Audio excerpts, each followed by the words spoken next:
ನಾಳೆಯಿಂದ ಅಧಿವೇಶನ ಆರಂಭ ಆಗುತ್ತೆ. ಇದು ಸಮಸ್ಯೆಗಳನ್ನು ಅಧಿವೇಶನದ ಮೂಲಕ ಇತ್ಯರ್ಥ ಮಾಡ್ತಾರೋ ಅಥವಾ ಹೊಸದೊಂದು ಘರ್ಷಣೆಗೆ ಕಾರಣ ಆಗುತ್ತೋ ನಿಜಕ್ಕೂ ಕೂಡ ಅರ್ಥ ಆಗೋದಿಲ್ಲ. ಆದರೆ ಅಧಿವೇಶನ ಅಂದಾಗ ಪ್ರೊಸೀಜರನ್ನು ಫಾಲೋ ಮಾಡಬೇಕಾಗತ್ತೆ. ರಾಜ್ಯಪಾಲರ ಭಾಷಣ ಆಗಬೇಕಾಗತ್ತೆ. ರಾಜ್ಯಪಾಲರು ಅಂದಾಗ ಇಲ್ಲಿ ರಾಜ್ಯವನ್ನು ಪ್ರತಿನಿಧಿಸಬೇಕು, ಕೇಂದ್ರವನ್ನು ಕೂಡ ಪ್ರತಿನಿಧಿಸಬೇಕಾಗತ್ತೆ. ಆದರೆ ಇಲ್ಲಿ ರಾಜ್ಯಪಾಲರು ತಮ್ಮ ಭಾಷಣದಲ್ಲಿ ಯಾವೆಲ್ಲ ಪ್ರಮುಖ ಅಂಶಗಳನ್ನು ಉಲ್ಲೇಖ ಮಾಡ್ತಾರೆ ಅನ್ನೋದೇ ಸದ್ಯದ ಕುತೂಹಲ ಆಗಿದೆ. ಯಾಕಂದರೆ ಕೇಂದ್ರ ಮತ್ತು ರಾಜ್ಯ ಸರ್ಕಾರ ಅಂತ ನಾವು ತಗೊಳ್ಳೋದಾದರೆ ಕೇಂದ್ರದಲ್ಲಿ NDA ಇದೆ, ರಾಜ್ಯದಲ್ಲಿ ಕಾಂಗ್ರೆಸ್ ಇದೆ. ಇವರಿಬ್ಬರ ಜಟಾಪಟಿಯಲ್ಲಿ ಜನಸಾಮಾನ್ಯರ ಹೈರಾಣ ಆಗ್ತಿರೋದು ಒಂದು ಕಡೆಯಾದರೆ ಇತ್ತೀಚೆಗಾದಂತಹ ಒಂದು ಬೆಳವಣಿಗೆ ನಿಮ್ಮೆಲ್ಲರಿಗೂ ಕೂಡ ಖಂಡಿತವಾಗ್ಲೂ ಗೊತ್ತೇ ಇದೆ ನೋಡಿ. ನರೇಗಾ ಮನ್ರೇಗಾ ಆಗುತ್ತೆ, ಮನ್ರೇಗಾ ಈಗ VBG ರಾಮ್ಜಿ ಆಗಿದೆ. ಈ ಸಂದರ್ಭದಲ್ಲಿ ಮನ್ರೇಗಾ ಅನ್ನುವಂಥದ್ರಲ್ಲಿ ಮಹಾತ್ಮ ಗಾಂಧಿಯನ್ನ ಬಿಟ್ಟ ಹಿನ್ನೆಲೆಯಲ್ಲಿ ಕಾಂಗ್ರೆಸ್ ಅದನ್ನು ಅಕ್ಸೆಪ್ಟ್ ಮಾಡಿಕೊಳ್ತಾ ಇಲ್ಲ. ಆ ಒಂದು ಹೆಸರಿನ ಬದಲಾವಣೆಯನ್ನು ಅರಗಿಸಿಕೊಳ್ತಾ ಇಲ್ಲ. ನೀವು ಮಹಾತ್ಮ ಗಾಂಧಿಯನ್ನೇ ಕೈ ಬಿಟ್ಟುಬಿಟ್ರೆ, ಅವರ ಹೆಸರನ್ನೇ ಕೈಬಿಟ್ಟು ಏನನ್ನ ಸಾಧಿಸೋದಕ್ಕೆ ಹೊರಟಿದ್ದೀರಿ ಅನ್ನುವಂಥ ಪ್ರಶ್ನೆಯನ್ನು ಮಾಡ್ತಿದ್ದಾರೆ. ಇದು ಒಂದು ಭಾಗ. ಆದರೆ ಇದೇ VBG ರಾಮ್ಜಿ ವಿಚಾರಕ್ಕೆ ಸಂಬಂಧಪಟ್ಟಂತೆ ರಾಜ್ಯಪಾಲರ ಭಾಷಣದಲ್ಲಿ ಈ ವಿಚಾರವನ್ನು ಹೇಗೆ ಉಲ್ಲೇಖ ಮಾಡ್ತಾರೆ ಅನ್ನೋದೇ ಸದ್ಯದ ಪ್ರಶ್ನೆ ಆಗಿಬಿಟ್ಟಿದೆ. ಹಾಗಾಗಿ ರಾಜ್ಯಪಾಲರ ಭಾಷಣ ಯಥಾವತ್ತಾಗಿ ರಾಜ್ಯ ಸರ್ಕಾರದ ಸಾಧನೆಗಳನ್ನು ಉಲ್ಲೇಖ ಮಾಡ್ತಾರಾ, ಕೆಲವೊಂದು ಪ್ರಮುಖ ಅಂಶಗಳನ್ನು ಸ್ಕಿಪ್ ಮಾಡ್ತಾರಾ, ಭಾಷಣದಲ್ಲಿ ಭಾಗಿಯಾಗ್ತಾರಾ ಇಲ್ವಾ ಅನ್ನೋದೇ ಸದ್ಯದ ಕುತೂಹಲ ಆಗಿದೆ.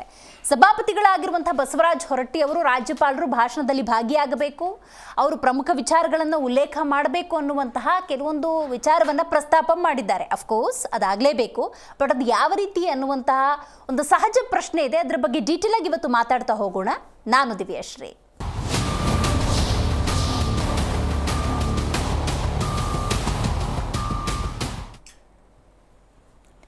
ಅಧಿವೇಶನಗಳು ಹಲವಾರು ಸಂದರ್ಭದಲ್ಲಿ ಅಧಿವೇಶನಗಳಾಗಿ ಉಳ್ಕೊಂಡಿಲ್ಲ. ಹೊಸ ಘರ್ಷಣೆಗಳಿಗೆ, ಹಳೆಯ ಜಟಾಪಟಿಗಳಿಗೆ, ನಾಯಕರ ಸಂವಾದಗಳಿಗೆ ಕಾರಣವಾಗಿದೆ. ಆದರೆ ಈಗ ಹೆಂಗಾಗ್ಬಿಟ್ಟಿದೆ ಅಂದರೆ ರೈಟ್ ನೌ ಸಿಚುವೇಶನ್ನ ನಾವು ನೋಡ್ತಾ ಹೋಗೋದಾದರೆ ಗವರ್ನರ್ ವರ್ಸಸ್ ಗವರ್ಮೆಂಟ್ ಅದೇನು ಹೊಸದೇನಲ್ಲ. ಕಳೆದ 2.5 ವರ್ಷಗಳಿಂದ ಅದನ್ನು ನಾವು ನೋಡಿಕೊಂಡೇ ಬಂದಿದ್ದೀವಿ.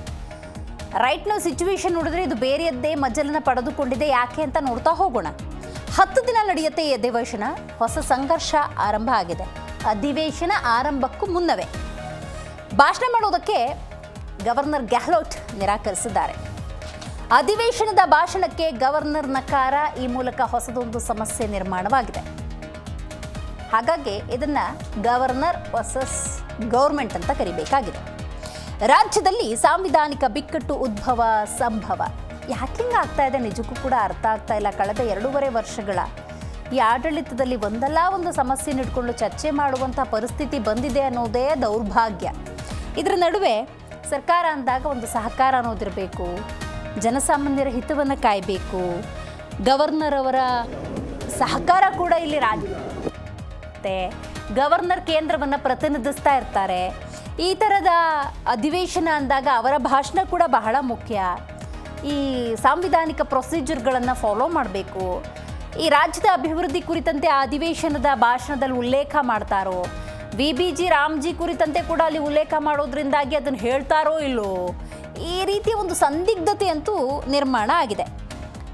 ಈಗ ಭಾಷಣ ಇದ್ರೂ ಕೂಡ ಏನಿರುತ್ತೆ, ರಾಜ್ಯದಲ್ಲಿ ಕಾಂಗ್ರೆಸ್ ಇರೋದ್ರಿಂದಾಗಿ ಕೇಂದ್ರವನ್ನು ಟೀಕೆ ಮಾಡೋದಕ್ಕೆ ಹಲವಾರು ವಿಷಯಗಳಿರೋದ್ರಿಂದಾಗಿ ಒಂದೊಂದೇ ಪಾಯಿಂಟ್ಸನ್ನು ನಾವು ನೋಡ್ತಾ ಹೋಗೋದಾದ್ರೆ ನೋಡಿ, ಅನುದಾನದಲ್ಲಿ ಆಗಿರುವಂಥ ತಾರತಮ್ಯವನ್ನು ಈಗ ರಾಜ್ಯಾದ್ಯಂತ ಅದನ್ನು ವಿರೋಧಿಸ್ತಿರುವಂಥ ಕಾಂಗ್ರೆಸ್ ಹಲವಾರು ವಿಚಾರಗಳಲ್ಲಿ ಟೀಕೆ ಮಾಡುವಂಥ ಕೆಲವೊಂದು ನಿರ್ಧಾರವನ್ನು ತೆಗೆದುಕೊಂಡಿರುತ್ತೆ. ಹಾಗಾಗಿ ಭಾಷಣವನ್ನು ಮಾಡೋದಿರೋದಕ್ಕೆ ರಾಜ್ಯಪಾಲ ಗೆಹ್ಲೋಟ್ ಅವರು ವಿರೋಧ ವ್ಯಕ್ತಪಡಿಸಿರುವ ಹಿನ್ನೆಲೆಯಲ್ಲಿ ಕಾಂಗ್ರೆಸ್ನ ನಿಯೋಗ ಗವರ್ನರ್ ಅವರ ಮನವೊಲಿಸುವುದಕ್ಕೆ ಮುಂದಾಗಿದೆ. ಹಾಗಾಗಿ ಕಾಂಗ್ರೆಸ್ನ ನಿಯೋಗ ಲೋಕಭವನಕ್ಕೆ ಆಗಮಿಸಿದೆ ಅನ್ನುವಂಥ ಮಾಹಿತಿ ಲಭ್ಯವಾಗ್ತಾ ಇದೆ. ಅಫ್ಕೋರ್ಸ್ ಆಸ್ ಐ ಟೋಲ್ಡ್, ಮುಂಚೆನೇ ಹೇಳಿದ ಹಾಗೆ HK ಪಾಟೀಲ್ ನೇತೃತ್ವದ ನಿಯೋಗ ರಾಜ್ಯಪಾಲರ ಭೇಟಿಯನ್ನು ಮಾಡಿ ಯಾವ ರೀತಿ ಮನವೊಲಿಸುತ್ತೆ ಅನ್ನೋದನ್ನು ಕಾದು ನೋಡಬೇಕಾಗಿದೆ. ರಾಜ್ಯ ಸರ್ಕಾರದ ಜೊತೆ ರಾಜ್ಯಪಾಲರು ಘರ್ಷಣೆಗೆ ಮುಂದಾಗ್ತಾರಾ, ಕನ್ವಿನ್ಸ್ ಆಗ್ತಾರಾ ನೋಡಬೇಕು. ಅದಕ್ಕೆ ನಾಳೆ ಒಂದು ಉತ್ತರ ಅಂತೂ ಸಿಗುತ್ತೆ. ಬಟ್ ನಾನು ಆಗಲೇ ಉಲ್ಲೇಖ ಮಾಡ್ತಾ ಇದ್ದೆ, ಯಾಕಂದರೆ ಅನುದಾನ ಅಂದಾಗ ತಾರತಮ್ಯ ಆಗಿದೆ. ಬರುವ ಹಣ ಸಕಾಲಕ್ಕೆ ಬಂದರೆ ರಾಜ್ಯದ ಅಭಿವೃದ್ಧಿ ಆಗುತ್ತೆ ಅಂಥೇಳಿ ಈಗಾಗಲೇ ರಾಜ್ಯ ಕಾಂಗ್ರೆಸ್ ಉಲ್ಲೇಖ ಮಾಡಿದೆ. 17ರಿಂದ 19 ತಿಂಗಳು ಬೇಡಿಕೆ ಇಟ್ಟರೂ ಕೂಡ ಕೇವಲ 2 ಯೋಜನೆಗಳಿಗೆ ನೀವು ಅನುದಾನ ಬಿಡುಗಡೆ ಮಾಡ್ತೀರಿ ಅನ್ನೋದಾದರೆ ಇಂಥ ಹಲವಾರು ವಿಚಾರಗಳಿದೆ ಕೇಂದ್ರವನ್ನು ದೂರೋದಕ್ಕೆ. ಅಂಥ ಹಲವಾರು ವಿಚಾರಗಳನ್ನು ರಾಜ್ಯಪಾಲರ ಭಾಷಣದಲ್ಲಿ ಡೆಫಿನೆಟ್ಲಿ ಉಲ್ಲೇಖ ಮಾಡಿರ್ತಾರೆ. ಅದರಲ್ಲಿ VBG ರಾಮ್ಜಿ ಕೂಡ ಹೌದು. ಸೊ ಹಾಗಾಗಿ ರಾಜ್ಯಪಾಲರು ಈ ಭಾಷಣದ ಕೆಲವೊಂದು ಅಂಶಗಳನ್ನು ಬದಿಗಿಟ್ಟು ಭಾಷಣ ಮಾಡ್ತಾರಾ, ಸೇರಿಸ್ಕೊಂಡು ಭಾಷಣ ಮಾಡ್ತಾರಾ, ಭಾಷಣನೇ ಮಾಡೋದಿಲ್ವಾ ಅನ್ನುವಂಥ ಪ್ರಶ್ನೆ. ರಾಜ್ಯಪಾಲರಿಗಾಗಲೇ ಇಟ್ ಈಸ್ ಇಂಪಾಸಿಬಲ್ ಅಂತ ಹೇಳಿದ್ದಾರೆ. ಹಾಗಾಗಿ ಕಾಂಗ್ರೆಸ್ನ ನಿಯೋಗ HK ಪಾಟೀಲ್ ಅವರ ನಿಯೋಗ ಭೇಟಿ ಕೊಟ್ಟು ಕನ್ವಿನ್ಸ್ ಮಾಡುವಂಥ ಪ್ರಯತ್ನವನ್ನು ಮಾಡಿದೆ. ನಾನು ಆಗಲೇ ಉಲ್ಲೇಖ ಮಾಡಿದಾಗೆ ಬಸವರಾಜ ಹೊರಟ್ಟಿ ಅವರು ಭಾಷಣ ಮಾಡಲೇಬೇಕು. ರಾಜ್ಯ ಸರ್ಕಾರವನ್ನು ರಾಜ್ಯಪಾಲರು ಪಾಲನೆ ಮಾಡುವಂಥವರು, ಅವ್ರು ಮಾತಾಡಲೇಬೇಕು ಅನ್ನುವಂಥ ವಿಚಾರವನ್ನು ಪ್ರಸ್ತಾಪ ಮಾಡಿದ್ದಾರೆ. ಒಂದು ಪಕ್ಷ ರಾಜ್ಯಪಾಲರು ಭಾಷಣಕ್ಕೆ ಒಪ್ಕೊಂಡ್ಲಿಲ್ಲ ಅಂತ ಹೇಳಿದ್ರೆ ಅದೊಂದು ಇತಿಹಾಸ ಆಗಿಬಿಡುತ್ತೆ. ಸೊ ಅಂತಹ ಒಂದು ಪರಿಸ್ಥಿತಿ ಎದುರಾಗಬಾರ್ದು. ಆ ನಿಟ್ಟಿನಲ್ಲೂ ಕೂಡ ರಾಜ್ಯ ಸರ್ಕಾರದ ಒಂದು ನಿಯೋಗ ನೀವು ಭಾಷಣದಲ್ಲಿ ಭಾಗಿಯಾಗಬೇಕು ಅನ್ನುವಂತಹ ಒಂದು ಬೇಡಿಕೆಯನ್ನು ಮುಂದಿಟ್ಟಿದ್ದಾರೆ. ಹಾಗಾಗಿ ರಾಜ್ಯಪಾಲರಿಗೆ ಏನು ಹೇಳ್ತಾರೆ ಅನ್ನೋದು ಬಹಳ ಮುಖ್ಯ. ನೋಡಿ, ಅಂಥ ಕೆಲವೊಂದು ಕೇಂದ್ರ ಸರ್ಕಾರವನ್ನು ನಿಂದಿಸುವ, ಟೀಕೆ ಮಾಡುವ ಅಂಶಗಳಿದ್ದರೆ ಅದನ್ನು ಬದಿಗಿಟ್ಟು ಭಾಷಣದ ವಿಚಾರಗಳಿರಬೇಕು ಅನ್ನೋದನ್ನು ಕೂಡ ಬಸವರಾಜ ಹೊರಟ್ಟಿಯವರು ಹೇಳಿದ್ದಾರೆ. ಹಾಗಾಗಿ ನೋಡಬೇಕು ಆ ಭಾಷಣದಲ್ಲಿ ಏನೆಲ್ಲ ಇರುತ್ತೆ, ಏನು ಮಾಡ್ತಾರೆ ರಾಜ್ಯಪಾಲರು ಅನ್ನೋದು ಸದ್ಯದ ಕುತೂಹಲ ಆಗಿದೆ. ಬಟ್ ಇಲ್ಲಿ ನಾನು ಇಲ್ಲೊಂದು ಉಲ್ಲೇಖ ಮಾಡಲೇಬೇಕು, ತಮಿಳುನಾಡು ವಿಚಾರ. ಯಾಕಂದರೆ ತಮಿಳುನಾಡು ಅಸೆಂಬ್ಲಿಯಲ್ಲಿ ಗವರ್ನರ್ ಭಾಷಣವನ್ನು ಓದೋದಿಲ್ಲ. ಯಾಕೆ? ಕೇಂದ್ರವನ್ನು ಟೀಕಿಸುವ ಅಂಶಗಳಿದ್ದು. ಹಾಗಾಗಿ ತಮಿಳುನಾಡು ಗವರ್ನರ್ ಒಂದು ಸ್ಟ್ಯಾಂಡನ್ನು ತಗೊಳ್ತಾರೆ. ಕರ್ನಾಟಕದಲ್ಲೂ ಕೂಡ ಹಾಗೆ ಆಗ್ಬಿಡತ್ತಾ ಅಂತ. ಹಾಗಾಗಬಾರ್ದು ಅನ್ನೋದಾದರೆ ಜವಾಬ್ದಾರಿಯುತ ಸ್ಥಾನದಲ್ಲಿರುವಂಥ ಕರ್ನಾಟಕ ಕಾಂಗ್ರೆಸ್ ಏನು ಮಾಡುತ್ತೆ? ಈಗ ನಿಯೋಗ ಕೂಡ ಭೇಟಿ ಕೊಟ್ಟಿರೋದ್ರಿಂದಾಗಿ ಕನ್ವಿನ್ಸ್ ಮಾಡಿ ಭಾಷಣ ಮಾಡಿ ಅಂಥ ಕೆಲವು ಟೀಕೆ ಅಂಶಗಳಿದ್ರೆ ಅದನ್ನು ತೆಗಿತೀವಿ, ಟೀಕೆ ಮಾಡುವ ಅಂಶಗಳಿಲ್ಲ, ಈ ಥರದ್ದೇನಾದರೂ ಕನ್ವಿನ್ಸ್ ಮಾಡುವಂಥ ಪ್ರಯತ್ನವನ್ನು ಮಾಡ್ತಾರೆ. ನಾಳೇನಾಗುತ್ತೆ ಅನ್ನೋದೇ ಸದ್ಯದ ಕುತೂಹಲ.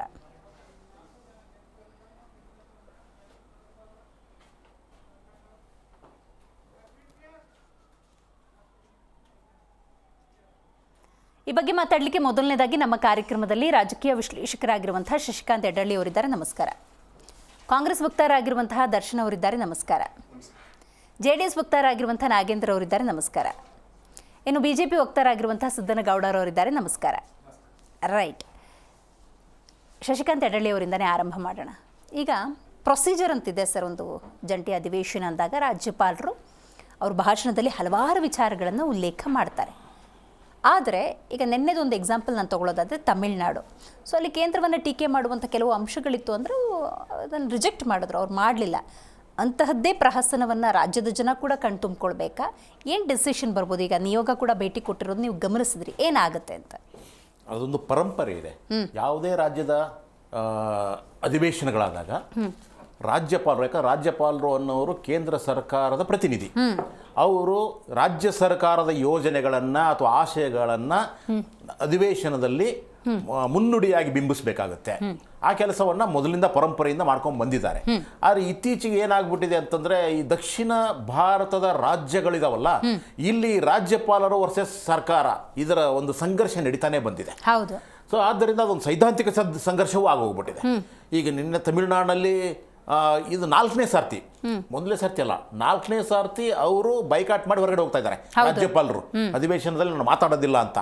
ಆಮೇಲೆ ಕೇರಳದಲ್ಲಿಯೂ ಸಹಿತ ನೀವು ಬರೆದುಕೊಟ್ಟದ್ದನ್ನು ಓದೋದಿಲ್ಲ, ನನಗೆ ಏನು ಬೇಕು ಅದನ್ನು ಓದ್ತೀನಿ, ಉಳಿದನ್ನು ತೆಗೆದಾಕ್ಬಿಡ್ತೀನಿ ಅಂತ ಕೊನೆಗೂ ಸಹಿತ ಅವರು ಕೇಂದ್ರ ಸರ್ಕಾರಕ್ಕೆ ಸಂಬಂಧಪಟ್ಟಂತ ಟೀಕೆಗಳೆಲ್ಲವನ್ನು ತೆಗೆದುಹಾಕ್ಬಿಟ್ಟೇ ಓದಿದ್ರು. ಇವಾಗ ಕರ್ನಾಟಕದ ಪಾಳ್ಯ, ಕರ್ನಾಟಕದಲ್ಲಿ ಇದು ಅಧಿವೇಶನ ಮಾಮೂಲಿ ಅಧಿವೇಶನ ಅಲ್ಲ, ಇದೊಂದು ವಿಶೇಷ ಅಧಿವೇಶನ ಆಗಿದೆ. ಯಾಕಂದ್ರೆ ಮನ್ರೇಗಾ ಇದ್ದದ್ದನ್ನ ಜೀರಾಮ್ಜಿ ಮಾಡಿದ್ದೀರಿ, ಯೋಜನೆಯನ್ನ ಬದಲಾಯಿಸಿದ್ದೀರಿ, ಹೆಸರನ್ನ ಬದಲಾಯಿಸಿದ್ದೀರಿ. ಆದ್ದರಿಂದ ಅದರ ಕುರಿತಾಗಿ ಡಿಸ್ಕಸ್ ಮಾಡಿ, ಚರ್ಚೆ ಮಾಡಿ, ಆ ನಂತರ ಒಂದು ನಾವು ಇದನ್ನು ವಿರೋಧಿಸುವ ನಿಲುವನ್ನು ಪ್ರಜಾತಾಂತ್ರಿಕವಾಗಿ ತೆಗೆದುಕೊಳ್ತೀವಿ ಅಂತ ಒಂದು ಅಧಿವೇಶನವನ್ನು ಕರೆದಿದ್ದಾರೆ. ಸೊ ಈ ಅಧಿವೇಶನದ ಮೂಲ ಆಶಯ ಅಂದರೆ ಕೇಂದ್ರ ಸರ್ಕಾರ ಮಾಡಿದಂಥ ಅಥವಾ ಜಾರಿ ತಂದಿರತಕ್ಕಂಥ ಈ ಏನು ರಾಮ್ಜಿ ಯೋಜನೆ ಇದೆ ಅಲ್ವಾ, ಅದನ್ನು ವಿರೋಧಿಸುವುದೇ ಆಗಿರೋದ್ರಿಂದ ಕೇಂದ್ರ ಸರ್ಕಾರದ ಪ್ರತಿನಿಧಿಯಾಗಿರ್ತಕ್ಕಂಥ ರಾಜ್ಯಪಾಲರು ಅದಕ್ಕೆ ಪೂರಕವಾಗಿ ಮಾತಾಡೋದು ಬಹಳ ಸಂಕಷ್ಟ ಆಗ್ತಾ ಇದೆ ಅವರಿಗೆ. ಇದು ಸೈದ್ಧಾಂತಿಕವಾದಂಥ ಅವರ ಬದ್ಧತೆಗೆ ಧಕ್ಕೆ ಬರ್ತಾ ಇದೆ. ಆದ್ದರಿಂದ ಇದು ಬರೀ ರಾಜ್ಯಪಾಲರ ನಿರ್ಣಯ ಅಲ್ಲ, ಇದು ಕೇಂದ್ರ ಸರ್ಕಾರದಿಂದ ಬಂದ ಆದೇಶ ಇರುತ್ತಲ್ವಾ, ಸೂಚನೆ ಅಂತ ಇದೆಯಲ್ಲ, ಸೂಚನೆ ಹೌದು ಒತ್ತಡಗಳು ಸೂಚನೆಗಳು ಇರುತ್ತವೆ. ಯಾಕಂದ್ರೆ ನಮ್ಮ ಕೇಂದ್ರ ಸರ್ಕಾರ ವಿರುದ್ಧವಾಗಿ ರಾಜ್ಯ ಸರ್ಕಾರ ನಡೀತಾ ಇದೆ. ಸೊ ಆದ್ದರಿಂದ ಅದರ ವಿರುದ್ಧ ನಾವು ಸ್ಟ್ಯಾಂಡ್ ತಗೋಬೇಕಾಗಿದೆ. ನೀವು ಯಾವುದೇ ಕಾರಣಕ್ಕೂ ಅಧಿವೇಶನದಲ್ಲಿ ಮುನ್ನುಡಿ ಭಾಷಣೆಯನ್ನು ಓದಬೇಡಿ ಅಂತ ಕೇಂದ್ರ ಸರ್ಕಾರದ ಸೂಚನೆಯ ಮೇರೆಗೆ ರಾಜ್ಯ ಸರ್ಕಾರವನ್ನ ವಿರೋಧಿಸಿ ಇವರೇನು ನಾನು ಬರೋದಿಲ್ಲ, ಅಧಿವೇಶನಕ್ಕೆ ಬರೋದಿಲ್ಲ ಅಂತ ಈಗಿರ್ತಕ್ಕಂಥ ಗೌರವರು ಹೇಳ್ತಾ ಇದ್ದಾರೆ. ಇದು ಪ್ರಜಾತಾಂತ್ರಿಕವಾಗಿ ತಪ್ಪು ನಿರ್ಧಾರ. ಪ್ರಜಾತಾಂತ್ರಿಕವಾಗಿ ನೀವೇನು ಮಾಡಬೇಕು, ಅಲ್ಲಿ ಇರ್ತಕ್ಕಂಥದ್ದು ನೀವು ಬರೀ ನಾಮಕವಾಸ್ತ ಅಷ್ಟೇ. ನಿಮ್ಮ ಹುದ್ದೆ ಏನು? ರಾಜ್ಯ ಸರ್ಕಾರ ಏನು ಯೋಜನೆಗಳನ್ನು ಹಾಕೊಂಡಿದೆ, ಏನು ಆಶಯಗಳಿದ್ದಾವೆ, ಅವುಗಳನ್ನು ಜನರ ಮುಂದೆ ಇಡ್ತಕ್ಕಂಥ ಕೆಲಸ ಅಷ್ಟೇ ನಿಮ್ಮದು. ಅದು ರಾಜ್ಯಪಾಲರ ಅಭಿಪ್ರಾಯವಲ್ಲ, ಅದು ಕೇಂದ್ರ ಸರ್ಕಾರದ ಅಭಿಪ್ರಾಯವಲ್ಲ, ಮೋದಿ ಅವರ ಅಭಿಪ್ರಾಯನೂ ಅಲ್ಲ. ಅದು ರಾಜ್ಯ ಸರ್ಕಾರದ ಅಭಿಪ್ರಾಯ. ಅದನ್ನು ಮುಂದೆ ಇಡಬೇಕು. ಅಷ್ಟು ಕೆಲಸ ಮಾಡಿ ಹೋದ್ರೆ ಸಮಸ್ಯೆನೇ ಇರೋದಿಲ್ಲ. ಆದರೆ ಅದನ್ನು ವಿರೋಧಿಸುವುದು, ಬೈಕಾಟ್ ಮಾಡುವುದು, ನಾನು ಬರುವುದೇ ಇಲ್ಲ ಅಂತ ಹೇಳುವುದು, ಇವೆಲ್ಲವೂ ಸಹಿತ ಪ್ರಜಾತಾಂತ್ರಿಕವಾಗಿ ತಪ್ಪು ನಿರ್ಧಾರಗಳಾಗಿದ್ದಾವೆ. ಇದರಿಂದಾಗಿ ಏನಾಗುತ್ತೆ, ಈ ವೈಮನಸ್ಸು ಜಾಸ್ತಿ ಆಗ್ತಾ ಹೋಗುತ್ತೆ. ಕೇಂದ್ರ ಸರ್ಕಾರ, ರಾಜ್ಯ ಸರ್ಕಾರ ಇವು ಎರಡರ ಮಧ್ಯದಲ್ಲಿರ್ತಕ್ಕಂಥ ಸೌಹಾರ್ದತೆ ಸಹಕಾರ ಏನು ಬೇಕಾಗಿತ್ತು ಅದು ಇಲ್ಲದೆ ಹೋಗುತ್ತೆ. ರಾಜ್ಯ ಸರ್ಕಾರ ಏನೇ ಮಾಡಿದರೂ ಸಹಿತ ಕೇಂದ್ರ ಸರ್ಕಾರ ವಿರೋಧಿಸುವುದು, ಕೇಂದ್ರ ಸರ್ಕಾರ ಮಾಡಿದಂಥ ಜನವಿರೋಧಿ ಕೆಲಸಗಳನ್ನು ರಾಜ್ಯ ಸರ್ಕಾರ ವಿರೋಧಿಸುವುದು. ಈ ವಿರೋಧಗಳ ಮಧ್ಯದಲ್ಲಿ ನೀವು ಹೇಳಿದ ಹಾಗೆ ಜನರಿಗೆ ತೊಂದರೆ ಆಗ್ತಾ ಇದೆ, ಆಡಳಿತಕ್ಕೆ ತೊಂದರೆ ಆಗ್ತಾ ಇದೆ, ಅಭಿವೃದ್ಧಿಗೆ ತೊಂದರೆ ಆಗ್ತಾ ಇದೆ. ಆದ್ದರಿಂದ ನಿಮ್ಮ ಜಗಳಗಳನ್ನ ಬಿಟ್ಟು ನೀವು ಮಾಡಬೇಕಾಗಿರೋದು ಇಷ್ಟೇ. ಮೊದಲು ಅದರ ಸಾಧಕ ಬಾಧಕಗಳು, ಒಂದು ಯೋಜನೆ ಬಂದಿದೆ, ಒಂದು ಕಾಯ್ದೆ ಬಂದಿದೆ, ಅದರ ಸಾಧಕ ಬಾಧಕಗಳು ಏನು ಅನ್ನುವುದನ್ನ ನಾವು ಒಂದು ವೇದಿಕೆಯಲ್ಲಿ ಚರ್ಚೆ ಮಾಡೋಣ. ಸಾಂವಿಧಾನಿಕ ವೇದಿಕೆಯಲ್ಲಿ ಚರ್ಚೆ ಮಾಡುವ ಒಂದು ಅವಕಾಶ ಇದೆ ಅಲ್ವಾ. ಇದನ್ನ ಪ್ರಶ್ನೆ ಮಾಡುವ ಕೆಲಸವನ್ನ ವಿರೋಧ ಪಕ್ಷಗಳು ಇದಾವಲ್ಲ ಮಾಡಲಿಕ್ಕೆ, ರಾಜ್ಯಪಾಲರು ಮಾಡುವ ಅಗತ್ಯ ಇಲ್ಲ. ಯಾಕಂದ್ರೆ ರಾಜ್ಯಪಾಲರು ಯಾವುದೇ ಒಂದು ಪಕ್ಷದ ಮೆಂಬರ್ ಕುಡಿದು ಆಗಿರಬಾರ್ದು, ರಾಜ್ಯದ ಪಾಲಕರವರು. ಹೌದು, ಇವನ್ ರಾಷ್ಟ್ರಪತಿಯೂ ಸಹಿತ ಆಯ್ಕೆ ಆದ ತಕ್ಷಣ ಮೊದಲು ಅವನು ಯಾವ ಪಕ್ಷದಲ್ಲಿದ್ದಾರೆ ಆ ಪಕ್ಷಕ್ಕೆ ರಾಜೀನಾಮೆ ಕೊಡ್ತಾರೆ. ರಾಜೀನಾಮೆ ಕೊಟ್ಟು ನಾನು ಯಾವ ಪಕ್ಷದವನು ಅಲ್ಲ ಅಂತ ಘೋಷಿಸ್ತಾರೆ.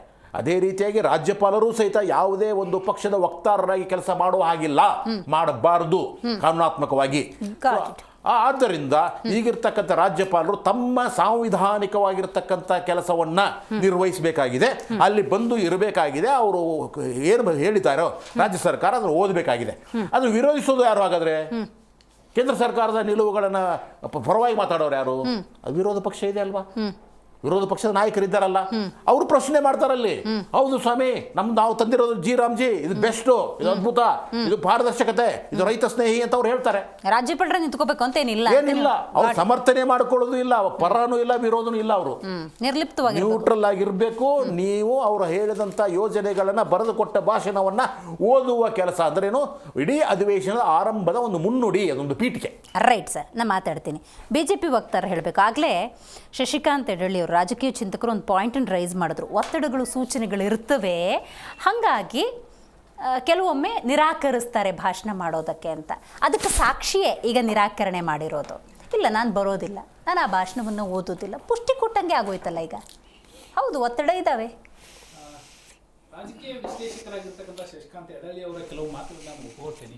ಆದರೆ ಅವರು ಕೆಲವೊಂದು ಮಾತುಗಳನ್ನು ಒಬ್ಬರ ವಿಶ್ಲೇಷಕರಾಗಿ ಹೇಳಿರ್ತಕ್ಕಂಥದ್ದು ಭಾಳಷ್ಟು ದುರಾದೃಷ್ಟಕರ. ಯಾಕಂತ ಕೇಳಿದ್ರೆ, ಕೇಂದ್ರ ಸರ್ಕಾರ ಒತ್ತಡ ಇರಲಿ ಮತ್ತೊಂದಿರಲಿ ಅಲ್ಲ. ಈಗ ರಾಜ್ಯ ಸರ್ಕಾರ 2.5 ವರ್ಷವನ್ನು ಪೂರ್ಣಗೊಳಿಸಿ ಇವತ್ತು 3ನೇ ವರ್ಷದ ಪಾದಾರ್ಪಣೆಯನ್ನು ಪೂರ್ಣಗೊಳಿಸುವಂಥ ಕಾಲದೊಳಗಡೆ ಇದೆ. ಇಲ್ಲಿಯವರೆಗೂ ಕೂಡ ತಮಿಳುನಾಡಿನ ವ್ಯವಸ್ಥೆಗಳೇ ಬೇರೆ. ಅಲ್ಲಿ 4 ಸಲ ರಾಜ್ಯಪಾಲರು ಅಧಿವೇಶನವನ್ನು ಬೈಕಾಟ್ ಮಾಡಿರ್ತಕ್ಕಂಥದ್ದು, ಕೇರಳದಲ್ಲಿ ಬೈಕಾಟ್ ಮಾಡಿರ್ತಕ್ಕಂಥದ್ದು. ಅಂತ ಯಾವ ಬೈಕಾಟ್ಗಳನ್ನು ಸಹಿತ ಕರ್ನಾಟಕ ರಾಜ್ಯದಲ್ಲಿ ಇಲ್ಲಿವರೆಗೆ ಆಗಿಲ್ಲ. ಗ್ಯಾರಂಟಿ ಯೋಜನೆಗಳ ಬಗ್ಗೆ ಬಿಜೆಪಿ ಕೂಡ ಮೊದಲಿನಿಂದ ನಿಮ್ಮ ಆರ್ಥಿಕ ಪರಿಸ್ಥಿತಿ ಸರಿ ಇಲ್ಲ, ಅದನ್ನು ನಿಮಗೆ ನಿಭಾಯಿಸಕ್ಕಾಗೋದಿಲ್ಲ, ಅದಕ್ಕಾಗಿ ನೀವು ಅದರೊಳಗೆ ಪಾಲ್ಗೊಳ್ಳಬಾರ್ದು ಅಂತಕ್ಕಂಥದ್ದು ಭಾರತೀಯ ಜನತಾ ಪಾರ್ಟಿಯ ಒಂದು ಮೊದಲಿನಿಂದ ನಿಲುವಿತ್ತು. ಆದರೆ ರಾಜ್ಯಪಾಲರು ಪ್ರತಿ ಬಾರಿಯೂ ಕೂಡ ಜಂಟಿ ಅಧಿವೇಶನದೊಳಗಡೆ ರಾಜ್ಯ ಸರ್ಕಾರ ಮಾಡಿರ್ತಕ್ಕಂಥ ಜನಪರ ಯೋಜನೆಗಳು ಏನಿದ್ದಾವೋ ಅದನ್ನ ಪ್ರತಿ ಬಾರಿಯೂ ಹೇಳಿದ್ದಾರೆ. ಅವಾಗ ಬರಲಾರದಂಥ ಒತ್ತಡ ಇವತ್ತು ಇಲ್ಲಿ ಬರೋದಿಲ್ಲ.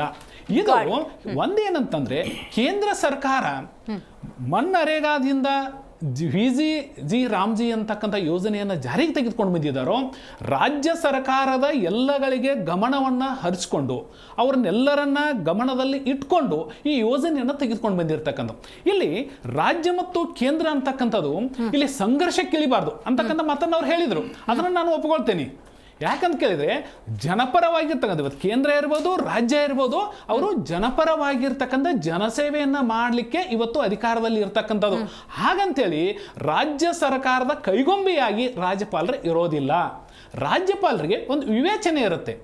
ರಾಜ್ಯ ಸರ್ಕಾರ ಕೈಗೊಂಡಿರ್ತಕ್ಕಂಥ ಯಾವ ಯೋಜನೆಗಳಿದ್ದಾವೋ ಅವುಗಳನ್ನು ಕೇಂದ್ರ ಸರ್ಕಾರ ಇರ್ಬೋದು, ಭಾರತೀಯ ಜನತಾ ಪಾರ್ಟಿ ಇರ್ಬೋದು, ಮತ್ತೊಂದು ಪಾರ್ಟಿ ಇರ್ಬೋದು, ಕೇಂದ್ರದೊಳಗಡೆ ಅಧಿಕಾರದಲ್ಲಿ ಇರ್ತಕ್ಕಂಥವ್ರು ಒತ್ತಡಕ್ಕೆ ಮಣಿದು ಅವುಗಳನ್ನ ನಿರಾಕರಣೆ ಮಾಡೋದು ತಪ್ಪು. ಅದನ್ನು ಮಾಡಲಿಕ್ಕೆ ಆಗೋದಿಲ್ಲ. ರಾಜ್ಯ ಸರ್ಕಾರ ಮಾಡ್ತಕ್ಕಂಥದ್ದು.